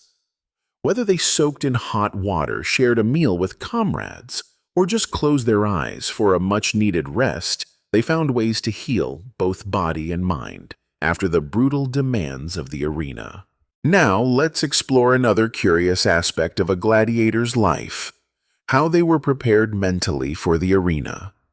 We've spoken extensively about the physical toll of being a gladiator, but the psychological preparation for battle is just as fascinating. After all, these men were not simply fighters, they were entertainers, warriors, and survivors, all rolled into one. How did they cope with the looming threat of death, the roar of the crowd, and the constant pressure to perform? What mental tricks did they use to stay sharp, calm, and focused under the intense stress of combat?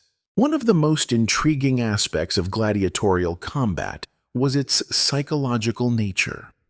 While a gladiator's body was trained for battle, their mind had to be equally prepared. Gladiators weren't just fighting to stay alive, they were fighting for their freedom, for their reputation, and sometimes even for their survival in the eyes of the crowd. In order to handle this immense psychological pressure, gladiators likely went through a variety of mental conditioning processes. One way gladiators were mentally prepared was through repeated exposure to combat. The more often they faced the arena, the more accustomed they became to the sights, sounds, and emotions that came with battle. Imagine stepping into an arena for the first time. There's a cacophony of sounds, the blinding glare of the sun, and the eyes of thousands of spectators watching your every move. The sheer intensity of it all could be overwhelming, but over time, gladiators learned to block out these distractions and focus on the fight at hand. This mental fortitude was honed through constant practice and experience. The more battles a gladiator fought, the more they developed the mindset required to thrive under pressure. But it wasn't just experience that helped gladiators cope with the psychological demands of the arena.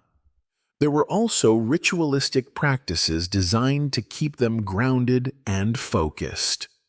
Some gladiators may have had personal rituals or mantras that they repeated before battle, helping them center themselves and calm their nerves.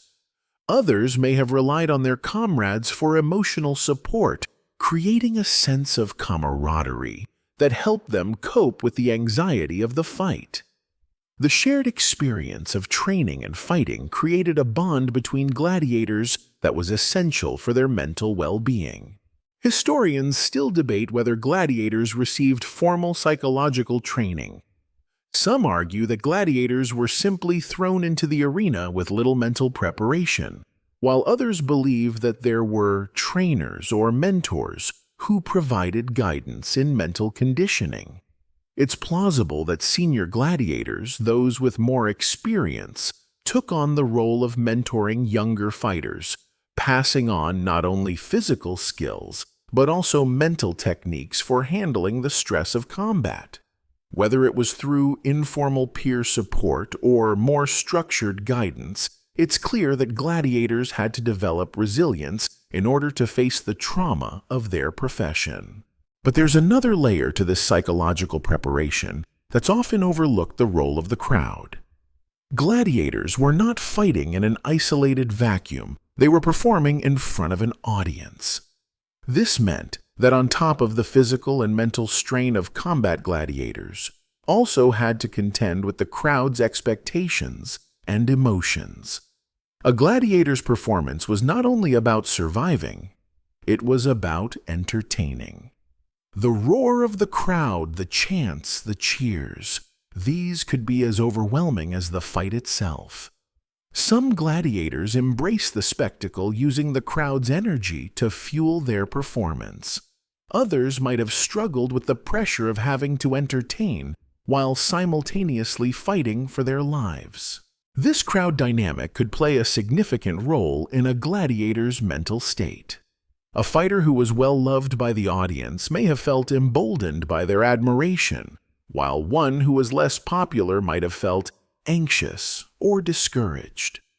Gladiators were aware that the crowd could sway the outcome of their fight, not only by influencing the decision of the editor, the person in charge of the games, but also through their personal reputations. A popular gladiator might be granted mercy if injured, while an unpopular one might not receive the same consideration. This made the crowd not just a passive observer, but an active participant in the gladiatorial experience. Yet for all the pressure and stress, gladiators also had moments of respite, moments when they could step back from the arena and focus on something else. After a fight, a gladiator might retreat to the ludus for a period of recovery. This time away from the arena allowed them to decompress, reflect on the fight, and mentally prepare for the next battle. It was during these moments of respite that gladiators could recalibrate and recover both physically and mentally. There was also the psychological benefit of the lanista, the trainer or manager of the gladiators. The lanista played a crucial role in guiding and motivating gladiators, helping them to stay focused and driven in their training and in the arena. Though not always the kindest individuals, lanistae were responsible for shaping the mental and physical development of their gladiators. They would have been the ones to push fighters to their limits, honing their skills and reinforcing the psychological toughness needed to perform. In some ways, the mental conditioning of gladiators was very similar to modern athletes or soldiers who must undergo intense psychological training to handle high-pressure situations. The mental strength required to fight in such dangerous and brutal conditions cannot be overstated. Gladiators needed to be not only physically fit, but also emotionally resilient and mentally sharp in order to survive and succeed. Interestingly, the question of whether gladiators ever felt fear is a subject of much scholarly debate. Some scholars argue that the gladiators, being seasoned fighters, were able to overcome fear and view the arena as a place of pride and honor.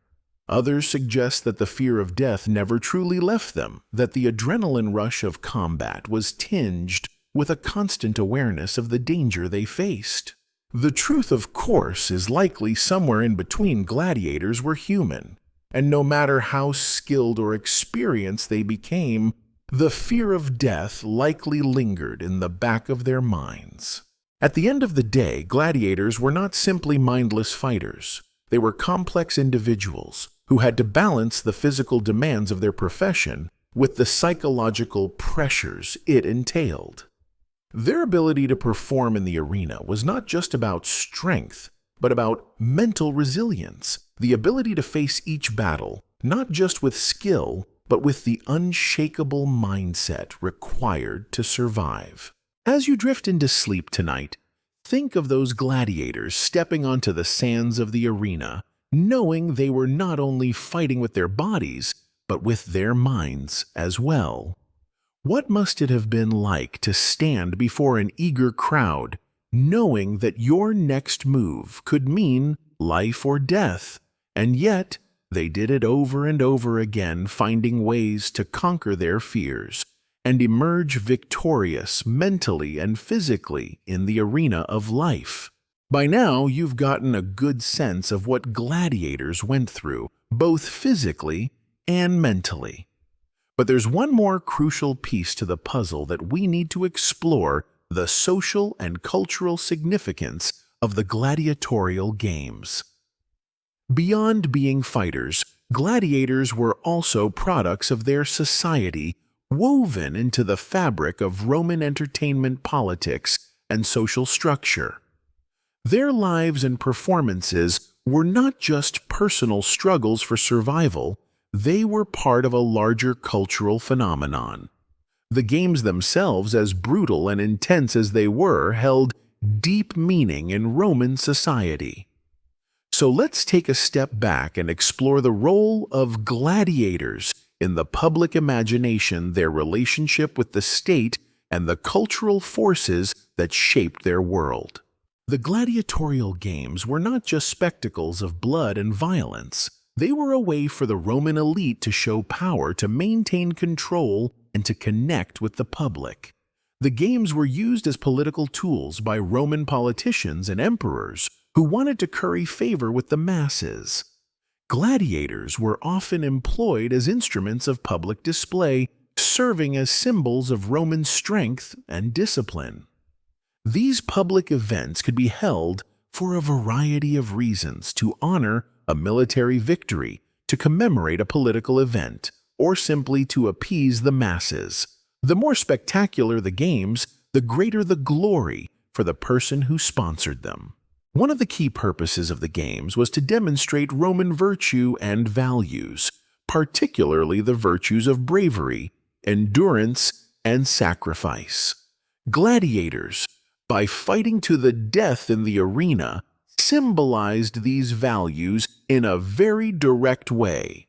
The notion of virtus, courage, manliness, and honor was central to Roman identity, and gladiators, whether they were slaves or volunteers, embodied these traits in a very raw and visceral manner.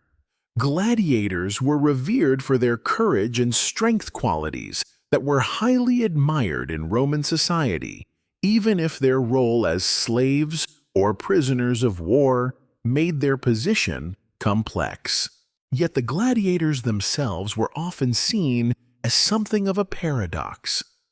On one hand, they were symbols of Roman power, strength, and masculinity. But on the other hand, they were also marginalized individuals, slaves, prisoners, or condemned criminals who had little agency over their own fates. Gladiators lived in a society that both idolized and dehumanized them. They were celebrated as heroes by the public, yet in many ways they were expendable. Their lives were owned by the Lanistae, their managers, and in many cases their personal identities were erased in favor of their role in the games. Historians still argue about the true status of gladiators in Roman society. Some believe that they were seen as heroes worthy of admiration for their physical prowess and bravery. Others suggest that gladiators were seen as nothing more than entertainment for the masses, tools to pacify the public and distract them from the realities of Roman life. What is clear, however, is that gladiators occupied a unique space in the Roman world. They were both beloved and reviled, celebrated and dehumanized. One fascinating aspect of this paradoxical position is the concept of munus, which refers to the obligation or duty to sponsor games. Roman citizens, particularly those from the elite class, were often required to put on gladiatorial games as part of their civic duty or as a way to enhance their social standing. These games were often held during funerals to honor the deceased, a practice that was particularly common among the Roman aristocracy. It was believed that such events would demonstrate the sponsor's wealth power and generosity to the public. By sponsoring a munus, a politician or wealthy individual could garner public support, and in doing so, secure their position in Roman politics. Gladiators then were not just participants in a blood sport, they were part of a political system that used them to reinforce the power and prestige of the elite. Another significant element of the gladiator's life was the editio, the contract between the gladiator and the lanista. This contract was the formal agreement that outlined the gladiator's duties, including the number of matches they would fight, the conditions of their training, and their expected behavior. While these contracts may sound straightforward, they were actually deeply exploitative. Gladiators were bound by these contracts for long periods of time, and many were forced to fight against their will. In fact, some gladiators may have even sold themselves into combat, choosing to enter the arena in exchange for money or to escape debt. While they may have been celebrated as heroes in the public eye, many gladiators were simply seeking a way to survive in a society that offered few other options. Despite the oppressive nature of their lives, gladiators also had moments of fame and recognition. Successful gladiators were adored by the public, and their performances could earn them immense popularity. Some became celebrities in their own right, gaining the admiration of the crowd and receiving rewards for their victories. These gladiators could become so famous that they were granted rudes, a wooden sword symbolizing their freedom. The act of granting freedom to a victorious gladiator was a highly symbolic one, signaling the ultimate prize for a life spent fighting in the arena. However, this was the exception rather than the rule. Most gladiators never received the rudes, and even those who did had to live with the stigma of being a former gladiator for the rest of their lives. One curious aspect of Roman gladiatorial culture is the phenomenon of gladiator fans. Just as modern sports fans become emotionally invested in their teams or favorite athletes, Roman spectators often develop strong attachments to their favorite gladiators. Fans would cheer for their gladiators, chant their names, and even mourn their deaths. There were reports of gladiators who were so beloved by the crowd that their deaths in the arena were met with collective mourning.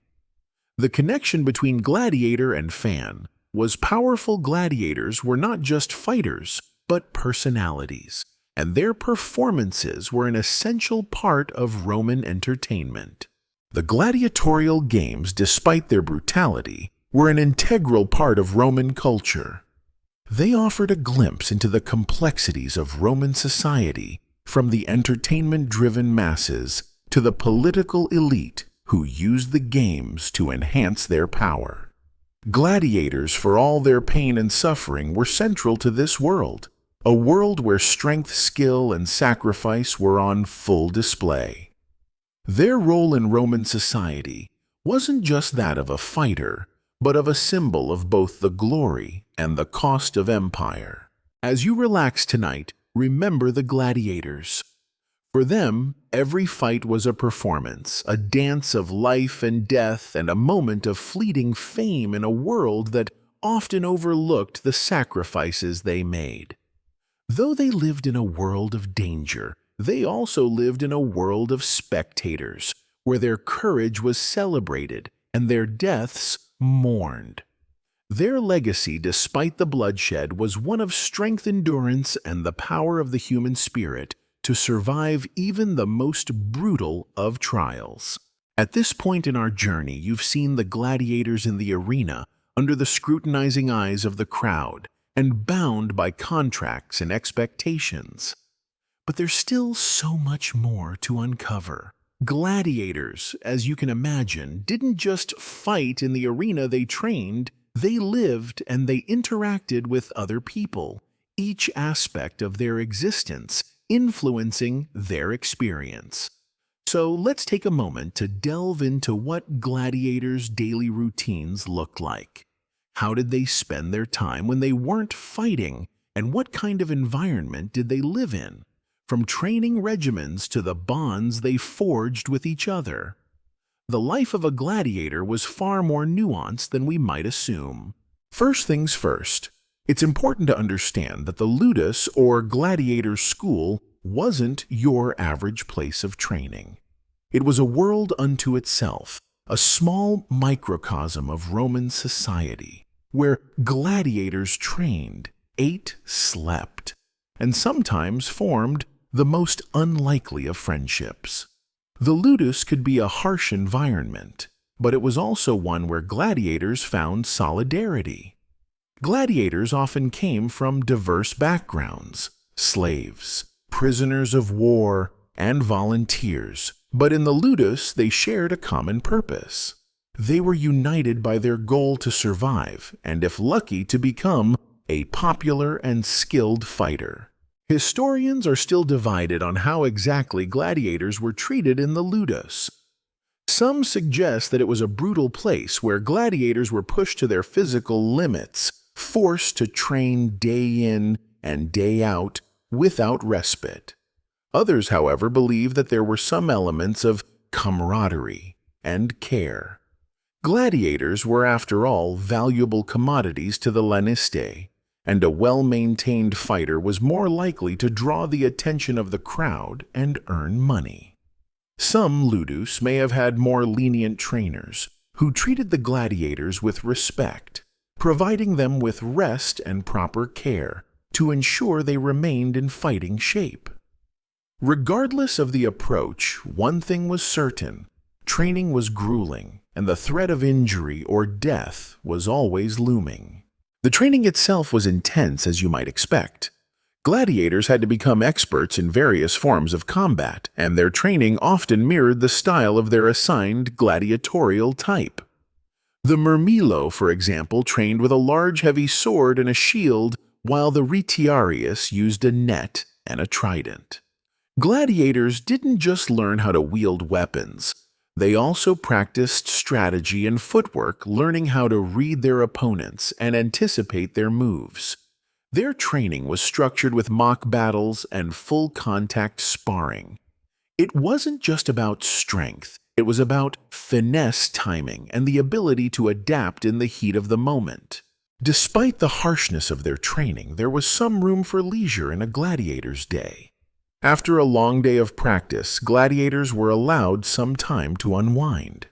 While it's unlikely they had the luxury of modern-day hobbies or entertainment, they still found ways to relax.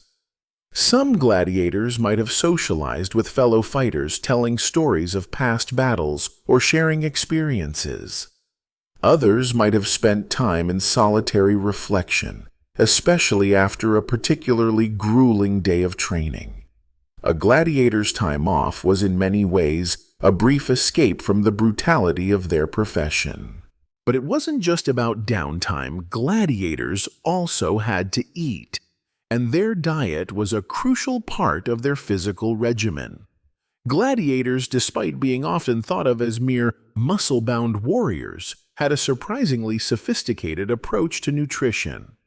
Their diet was designed to build strength and endurance, ensuring they were in peak physical condition.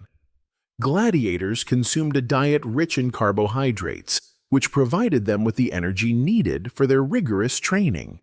A typical meal might have included barley beans and a variety of vegetables. Historians have even found evidence that gladiators ate a type of porridge made from grain which was high in calories and helped them maintain their weight. It might not have been the most luxurious of meals, but it was functional, designed specifically to fuel their bodies for battle. Interestingly, the diet of a gladiator was also supplemented by a unique drink, one made from plant ash and vinegar, which was believed to strengthen bones and promote recovery after training. This concoction may sound strange, but it was believed to have medicinal properties, offering gladiators a slight edge in their recovery process. In a way, their diet reflected the dual nature of their lives. Their bodies were both their greatest asset and their greatest vulnerability. Now imagine for a moment what it would have been like to wake up each day in the ludus, your body sore from the previous day's training, your muscles aching, but the adrenaline of the coming battle driving you forward. The clanging of swords, the shouting of your fellow gladiators, the distant sound of the crowd. It's all part of the routine. You stretch and begin your day knowing that every movement, every practice session brings you one step closer to the arena. But there's also camaraderie among your fellow gladiators. Some might even share a laugh, a fleeting moment of normalcy in an otherwise brutal existence.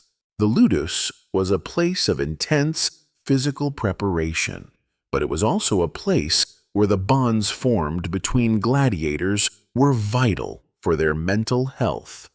These bonds were a form of support, a way to cope with the daily grind of training and the constant threat of death in the arena. Gladiators lived with the knowledge that their lives were unpredictable, that any match could be their last. But in this uncertainty, they found a measure of comfort in their comrades. They were not alone, and in a sense, they were a team, even if they were all fighting for their own survival. In some ways, the ludus was also a world unto itself. It was separate from the rest of Roman society, where gladiators lived in isolation from the rest of the population. The life of a gladiator was one of constant conflict, but it was also one of structure and routine. Whether through rigorous training, social bonding, or the occasional respite, gladiators created a sense of normalcy in an otherwise chaotic world. Historians still debate whether gladiators ever truly found peace within the ludus. Some argue that it was a place of constant suffering, while others suggest that the social bonds created within the ludus were enough to provide moments of solace. Perhaps like most things in ancient Rome, the reality was somewhere in between, a place of harshness and brutality, but also of camaraderie, shared experience, and even fleeting happiness. As you drift into sleep tonight, think of those gladiators in the ludus going through the motions of their day-to-day lives, training and preparing for battles that could end their lives at any moment. Despite the hardships, they found ways to survive and even thrive. They were warriors, yes, but they were also human. And in that humanity, they created something extraordinary, a life that was both brutal and beautiful in its own way. Now that we've explored the daily lives of gladiators in the ludus, let's take a step into the more dangerous territory of their actual battles, the brutal raw violence of the arena.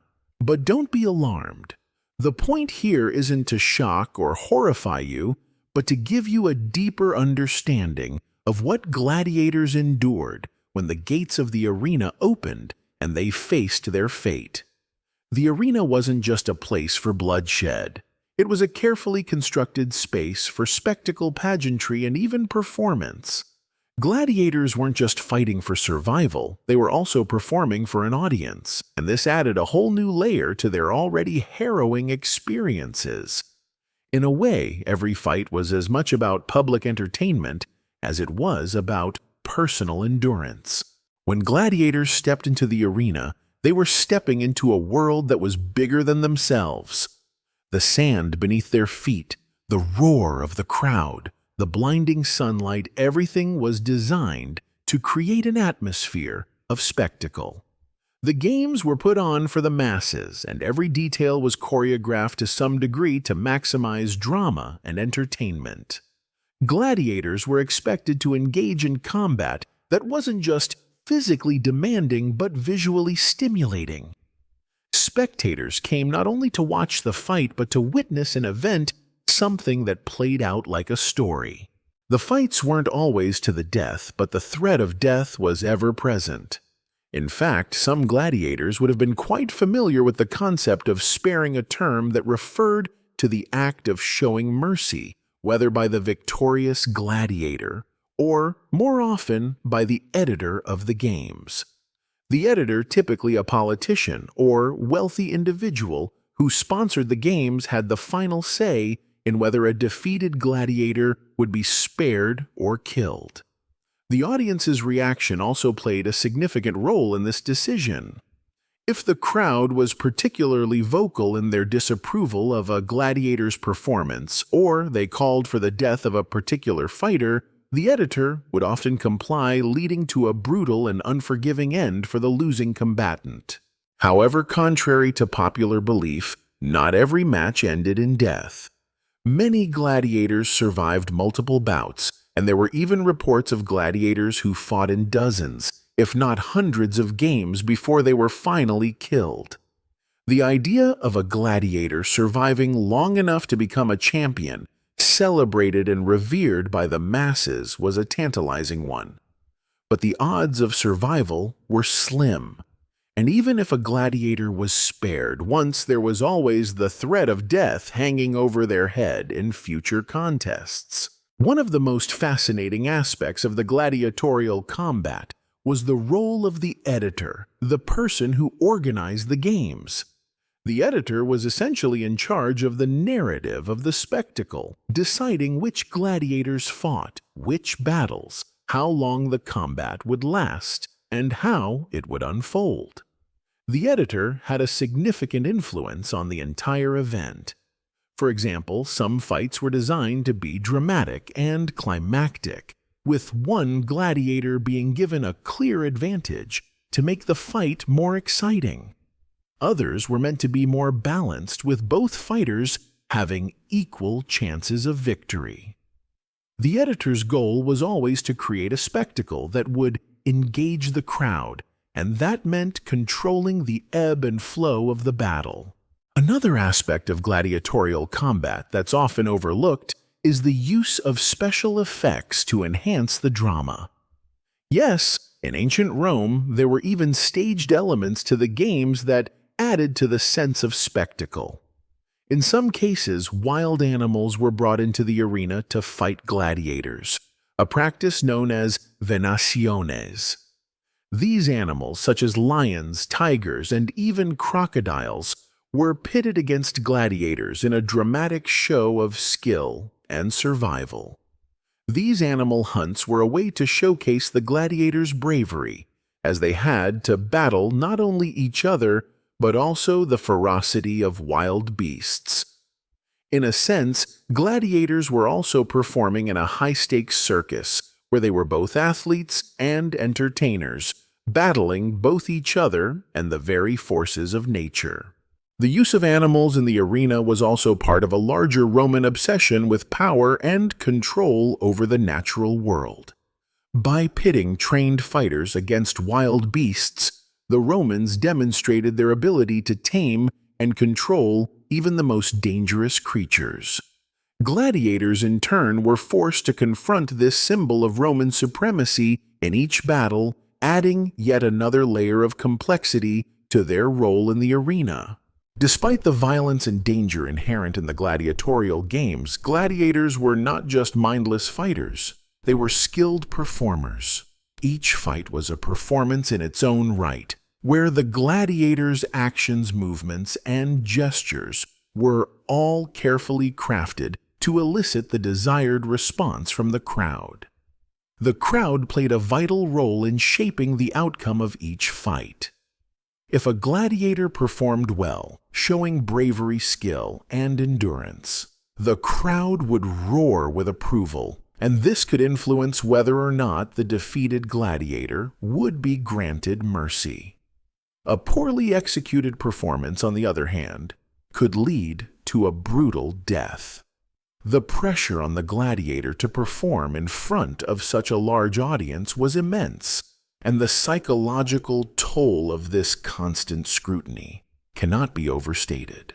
Historians still argue over the nature of the gladiatorial fights, whether they were purely about physical prowess or whether there was an element of theatricality involved. Some suggest that the Romans saw gladiators as mere instruments of violence, while others believe that the games were more akin to a stage play with the gladiators performing for their lives. In any case, the gladiator's role in the arena was undeniably complex, part athlete, part entertainer, part sacrificial figure. As you drift off tonight, imagine the scene in the arena, the gladiators poised for battle, the crowd hushed in anticipation. The air is thick with tension. The sound of clashing swords, the cry of the audience, and the weight of destiny hanging over each combatant. Every movement is a calculated decision, every step a potential victory or defeat. And then the final moment arrives, whether it's a victorious roar or the grim silence of a fallen gladiator. It's a world far removed from ours, but a world where the fight for survival was as much about spectacle as it was about life or death. As we settle into the heart of the gladiator's life, let's pause and shift our focus from the arena to the fascinating and often puzzling world of gladiator fan culture. Yes, you heard that right, gladiators were celebrities. In ancient Rome, just as we have modern-day sports stars, gladiators enjoyed a certain degree of fame and recognition. But unlike today's athletes whose fame is built on social media and endorsement deals, gladiators earned their renown through blood, sweat, and the constant threat of death. Their fame was a byproduct of their violent careers, but it was fame all the same. Gladiators often became the object of obsession for Roman citizens, especially those who enjoyed the thrill of watching a good fight. Some gladiators were so popular that they developed fan bases, loyal groups of supporters who cheered for them in the arena, much like modern sports fans cheer for their teams or players. The relationship between gladiators and their fans was complex. On one hand, the gladiators were admired for their physical prowess and bravery. On the other hand, they were also treated as little more than commodities, bought and sold for entertainment. Still, some gladiators transcended their role as mere fighters and became true public figures, celebrated for their unique skills, strength, and persona. Let's take a moment to think about what it would be like to be a gladiator in such a system. Imagine stepping into the arena and hearing the roar of the crowd, knowing that they are not just cheering for the spectacle, but for you. This wasn't just about winning the fight. It was about entertaining the masses. Your success or failure depended on more than just your combat skills. It depended on your ability to captivate the crowd. The crowd, in turn, had immense power over your fate. If you performed well, the applause could mean the difference between life and death. If you disappointed them, the result could be disastrous. A gladiator's popularity could sometimes extend beyond the arena. Gladiators could become the subject of public gossip, their deeds and misdeeds discussed in the streets, in taverns, and in the forums. Some gladiators even became known for their personalities outside of the ring. They might be celebrated for their charisma or for their ability to taunt their opponents even as they faced mortal danger. Some gladiators were even given nicknames by their fans, much like how we refer to sports players by their catchy monikers today.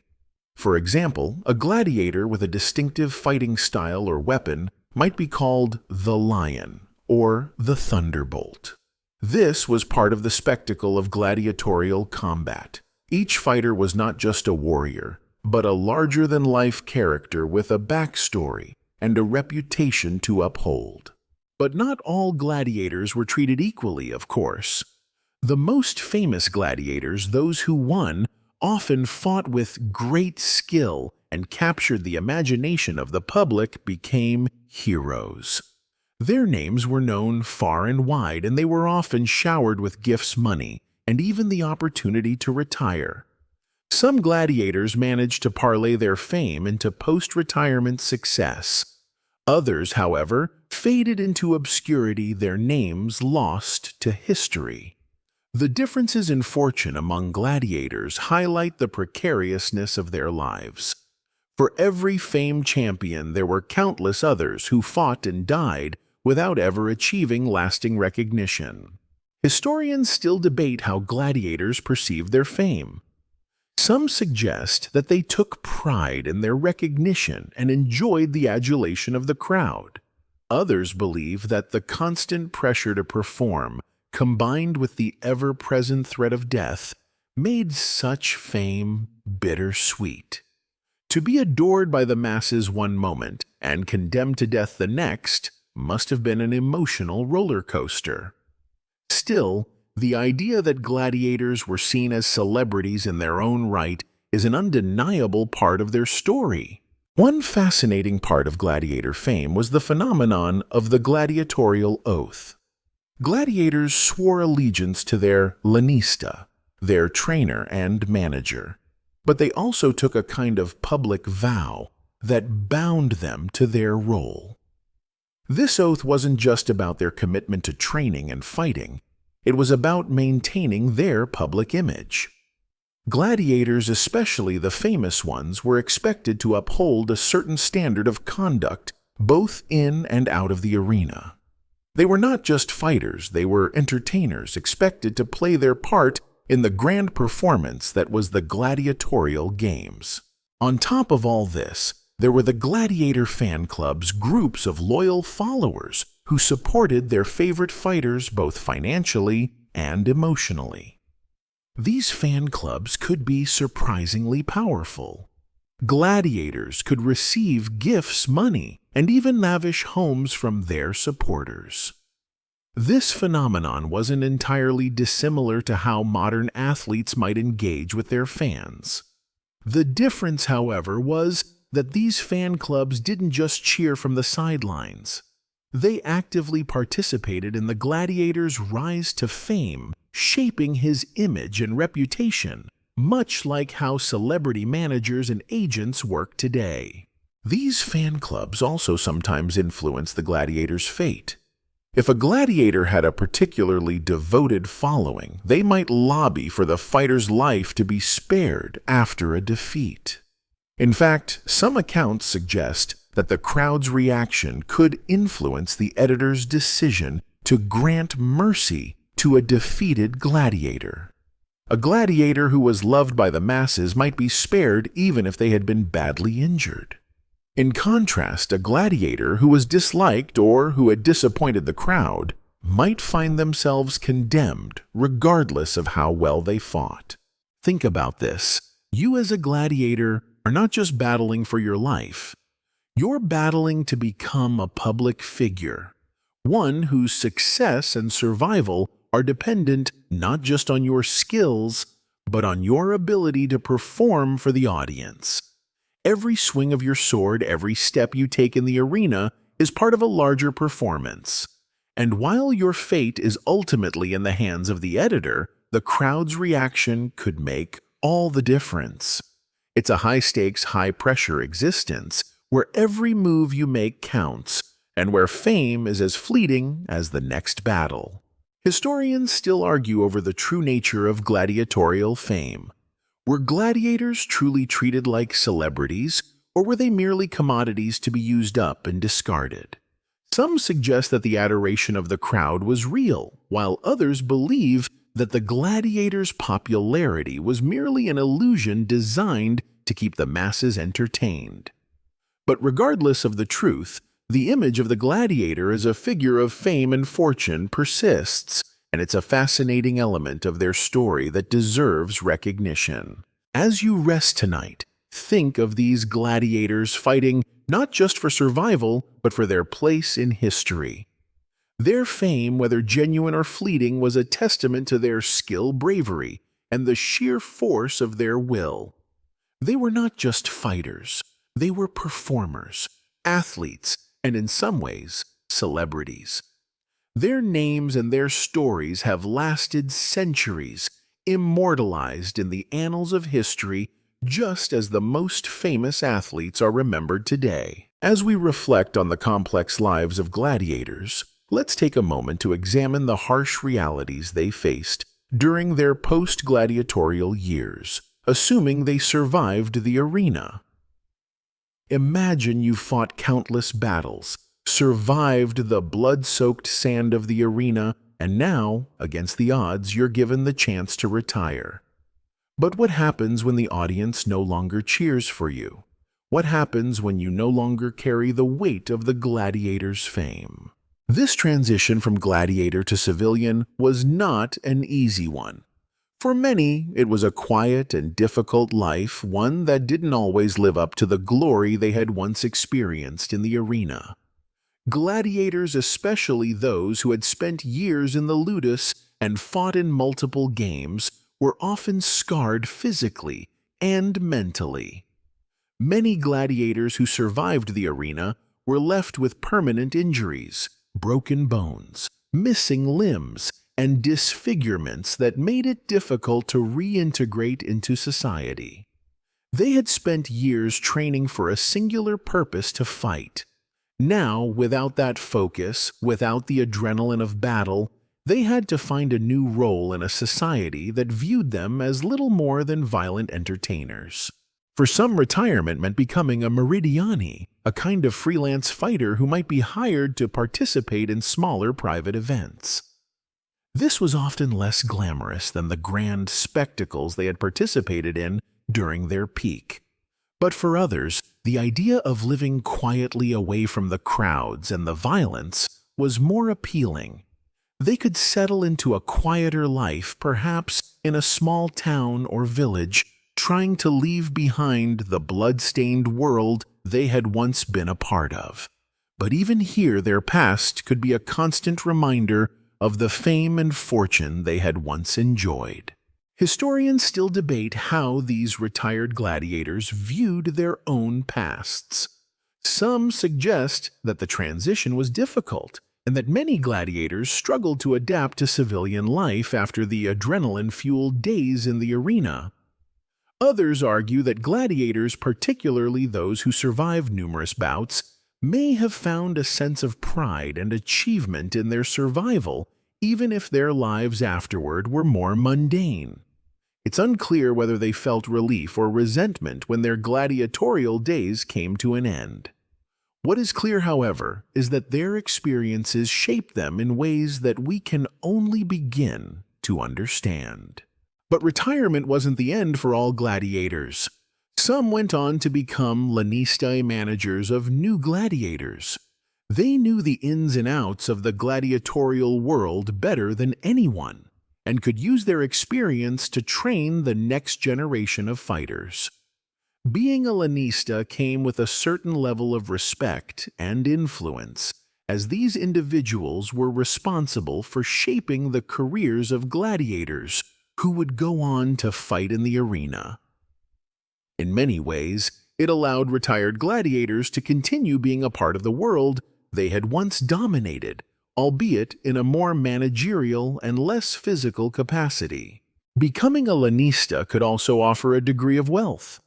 Gladiators who survived the arena often had a choice of how they wanted to use their skills, and many capitalized on their fame to turn their experience into a profitable career. It was not uncommon for retired gladiators to open training schools for aspiring fighters, or to become involved in the organization of the games. These gladiators-turned-trainers held an influential role as they were responsible for maintaining the skills and reputation of future gladiators. Another route that some gladiators took was to become freedmen, individuals who had been granted their freedom after serving in the arena. A freedman had the opportunity to live outside the confines of the ludus and even gain some legal rights and privileges. But this freedom didn't come easily. Many freed gladiators found that they were still seen as second-class citizens, marked by their pasts as fighters.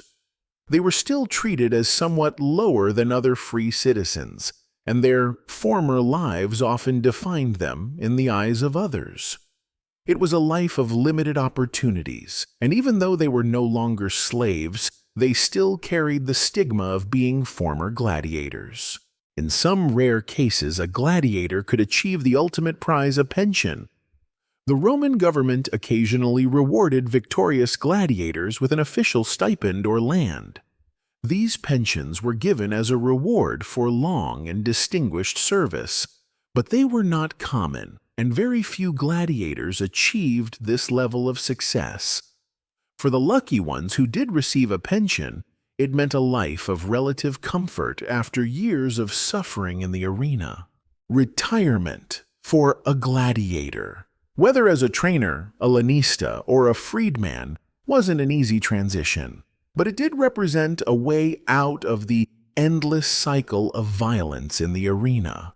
It was a chance to build something different, a life where they could put the horrors of the ludus behind them and start anew. But the psychological scars often remained. Many gladiators, even after surviving the arena, were never able to fully shake off the trauma of their past experiences. The constant threat of death, the violence, the pressure to perform, all of it left deep emotional marks that could be difficult to erase. Think about it. You fought in the arena for years, surviving battle after battle, and now you're offered the chance to live outside that world. But even in retirement, you carry with you the memory of the crowd's roar, the sting of the sword, the sensation of being both adored and despised. The fight for survival doesn't just end when the gates of the arena close behind you. The scars, both physical and emotional, are there to remind you of everything you endured. The fame, the fortune, the glory, it all comes with a price. Historians still argue whether gladiators were ever truly free from the shadow of their past. Were they able to escape the role they had been forced into, or were they forever marked by it? Some suggest that the transition to retirement was a difficult one, while others argue that gladiators, especially those who survived long enough to retire, were able to embrace the next chapter of their lives. Either way, the life of a gladiator was one of extreme highs and lows, glory and pain, fame and obscurity, freedom and captivity. As you drift off tonight, think of the gladiators who survived their battles and tried to find peace after the bloodshed. Their lives were not just about violence. They were about survival, fame, and the complex struggle to find a new identity in a world that never fully let them go. In the silence of the night, their stories linger, echoing through the ages, reminding us that the end of one fight is never truly the end of the journey. As we near the final chapters of our journey into the lives of gladiators, let's shift our focus toward a quieter but equally fascinating aspect of their existence: the gladiators' relationship with their trainers, the lanisti. These men, often former gladiators themselves, were the ones who shaped the warriors of the arena. A gladiator's success or failure could largely be attributed to the methods, attitudes, and even personal relationships they had with their lanista. In a way, the lanista were the architects of gladiatorial careers, molding young men into fighters who could survive, entertain, and become legends. The role of the lanista was as much about managing human potential as it was about developing physical prowess. These trainers weren't just instructors in the art of combat. They were managers, counselors, and even financial planners for their gladiators. The gladiators were in essence their employees, owned and operated like prized horses or prized wrestlers, their value depending on how well they performed in the arena.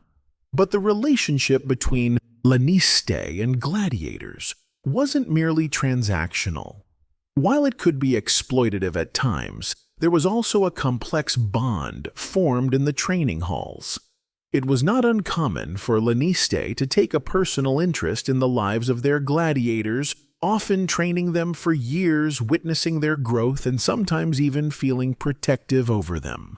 The life of a gladiator, as we've seen, was one of struggle and hardship, but their relationship with their trainer could be a source of strength.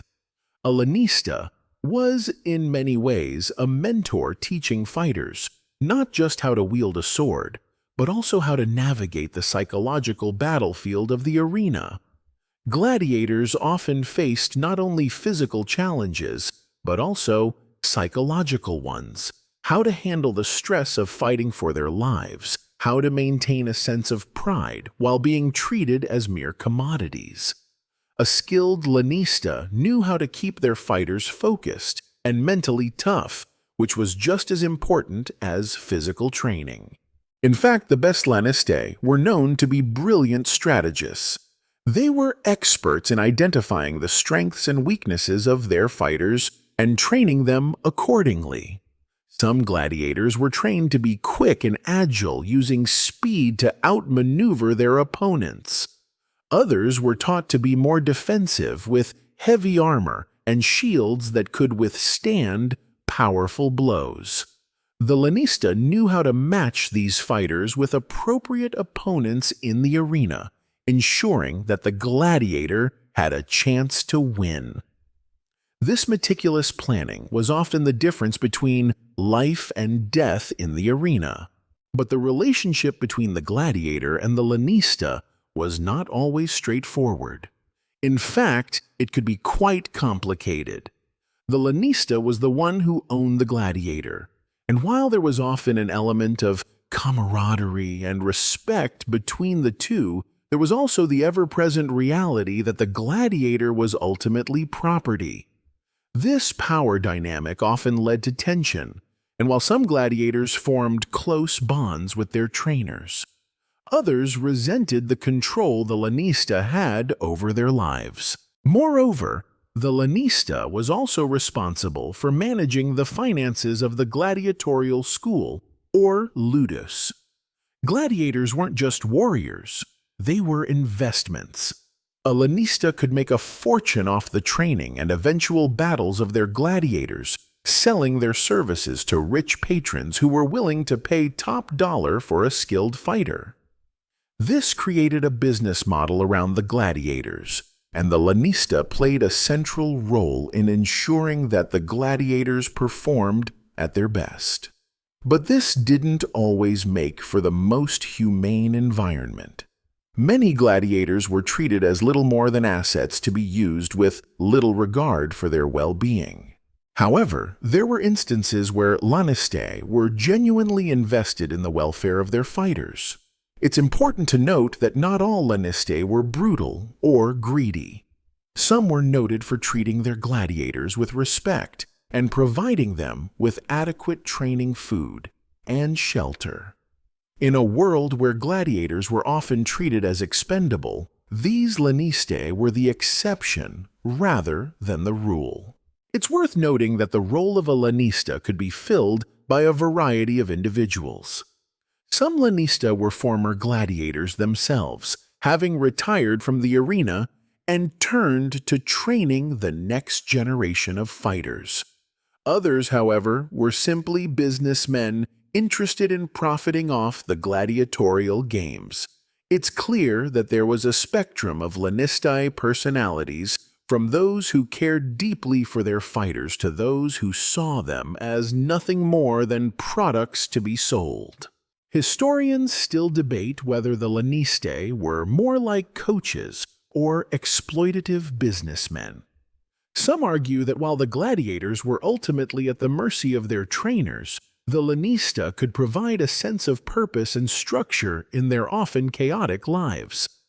Others suggest that the system was inherently exploitative, with the gladiators having little say in their fate. The truth likely lies somewhere in between, as the gladiator experience varied depending on the trainer, the ludus, and the individual circumstances of the fighters involved. But there was one constant across all gladiatorial training. The ludus was an intense and grueling environment. Gladiators were trained for endurance, skill, and survival. They learned how to fight in various styles, sometimes with weapons like swords, tridents, and nets. Some gladiators specialized in particular weapons, while others were trained to be more versatile in their fighting techniques. The ludus was a brutal training ground, but it was also where many gladiators formed their sense of identity. It was where they learned how to survive, how to fight, and how to embrace their role in the spectacle that was the gladiatorial games. Let's consider how this relationship with the lanista impacted a gladiator's mindset. Imagine spending years under the tutelage of a lanista, training relentlessly, being pushed to your limits, only to finally face the arena. You may have felt immense pride in the skills you had developed, but you also would have known that you were being shaped not just as a fighter, but as a performer. Gladiators weren't just trained to win. They were trained to entertain, to capture the attention of the crowd. This understanding of the arena as a stage and the lanista as a director would have shaped the gladiator's sense of self. Historians still debate whether gladiators embraced their roles as entertainers, or if they viewed it solely as a matter of survival. Did they take pride in their performances, or did they see it as a necessary evil to stay alive? Some accounts suggest that gladiators reveled in the spotlight, enjoying the adulation of the crowd. Others believe that many gladiators viewed the games as a grim necessity, something to be endured until they could find their way out. The relationship with the lanista likely influenced how the gladiator viewed their role in the arena. As you settle into your rest tonight, think about the gladiators, their trainers, and the world they inhabited. Their lives were shaped by a complex web of relationships and circumstances. The lanistae who trained them, the patrons who paid for their bloodshed, and the crowds who cheered for their survival, all played a part in defining what it meant to be a gladiator. And even though the roar of the arena has faded into history, the bond between gladiators and their trainers is a powerful reminder of the human drive for survival, the thirst for glory, and the endless search for identity in a world that often saw you as little more than a commodity. The torches flicker low in the training yard.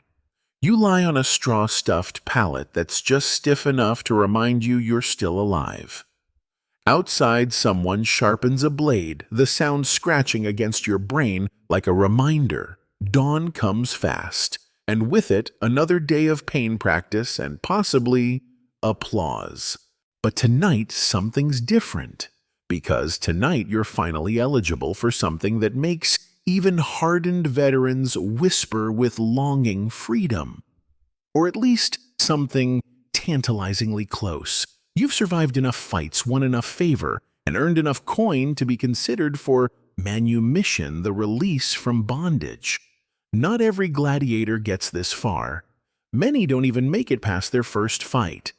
But you've endured. You've danced and bled on the sands long enough to entertain emperors, nobles, and sweating merchants with wine-stained togas.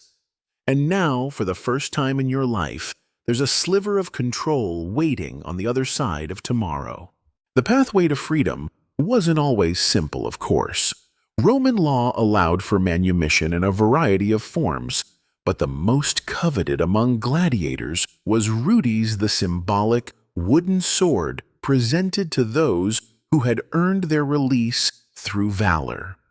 It was the ultimate trophy, not for killing the most opponents, but for enduring long enough and with enough flair to become a fan favorite. You were essentially voted off the island by the crowd. Only here, it wasn't an island, it was a blood-soaked amphitheater. A rudis was more than just a stick. It was freedom from shackles, from the harsh training of the ludus, from the ever-lurking shadow of an opponent's blade. It meant that for once you could sleep without someone yelling, "Surge" at the crack of dawn. Of course, it also meant uncertainty. Many freed gladiators didn't have homes or trades outside the arena. Some drifted. Others returned to the ludus voluntarily, because where else could they belong? The very thing they once fought to escape became ironically the only place that made sense. Historians still argue whether the gift of freedom was as liberating as it sounds. Was it a genuine second chance, or just a different kind of exile? Some gladiators turned their notoriety into cushy gigs bodyguards for senators' guest appearances at elite parties, even trainers for the next generation of fighters. Others faded into obscurity, their fame forgotten faster than a breadcrumb on a Roman street. Still, the allure of the rudis endured. It gave hope. It gave purpose. And when the days blurred together in a haze of sweat steel and survival, hope was as precious as gold. But earning that wooden sword required more than luck. It took years of relentless training, and instinct for performance, and a stomach strong enough to endure the roar of the crowd when someone else fell. You had to be remembered not just for your skill, but for your style. Were you the kind of fighter who spared an opponent when the crowd begged for mercy? Did you wink at the Vestal virgins in the front row before plunging a trident into someone's thigh? Did you fall dramatically when struck, even if the blow barely grazed you?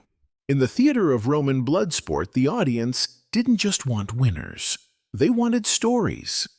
And a gladiator who gave them stories might just win his freedom.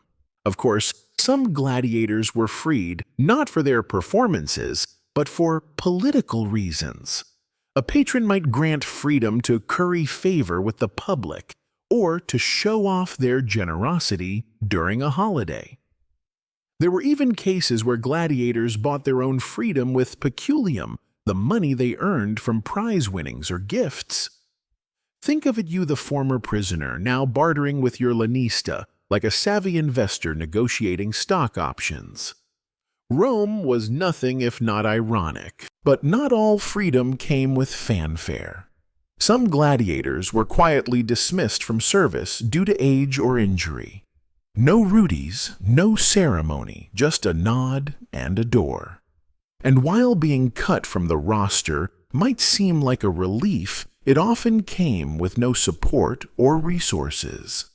These men, once cheered and adored, became beggars, drifting through Roman streets with old scars and faded tattoos, ghostly reminders of the brutal pageant they'd once starred in. That's why many chose to stay, not because they loved violence, but because the ludus gave them identity, rhythm, and purpose. In a way, it gave them family. The same comrades who had once been rivals in the sand now shared bread jokes and the occasional bottle of watered-down wine. The ludus was brutal, but it was also home. And for some, the arena wasn't just a stepping stone to freedom, it was freedom. A place where a man could matter, where fame wasn't tied to birth, but to grit. A world where you could rise, fall, and rise again, sometimes quite literally after being knocked down with a Murmillo's shield. Tonight, as you lie on your mattress of hay and fatigue, the rudis feels close. Maybe tomorrow, maybe next year, maybe never. But it's the dream that keeps your eyes heavy and your muscles willing. And if the dream fades, well, there's always the comfort of routine. A good stretch, a greasy lamp burning low, and the satisfying knowledge that you've survived another day. Maybe that's enough. And now as the training yard quiets and the embers glow soft in the brazier, your breath slows. You've fought for survival. You've earned your rest. The wooden sword may wait or not, but for now sleep comes like a warm blanket. So curl in just a bit more and rest.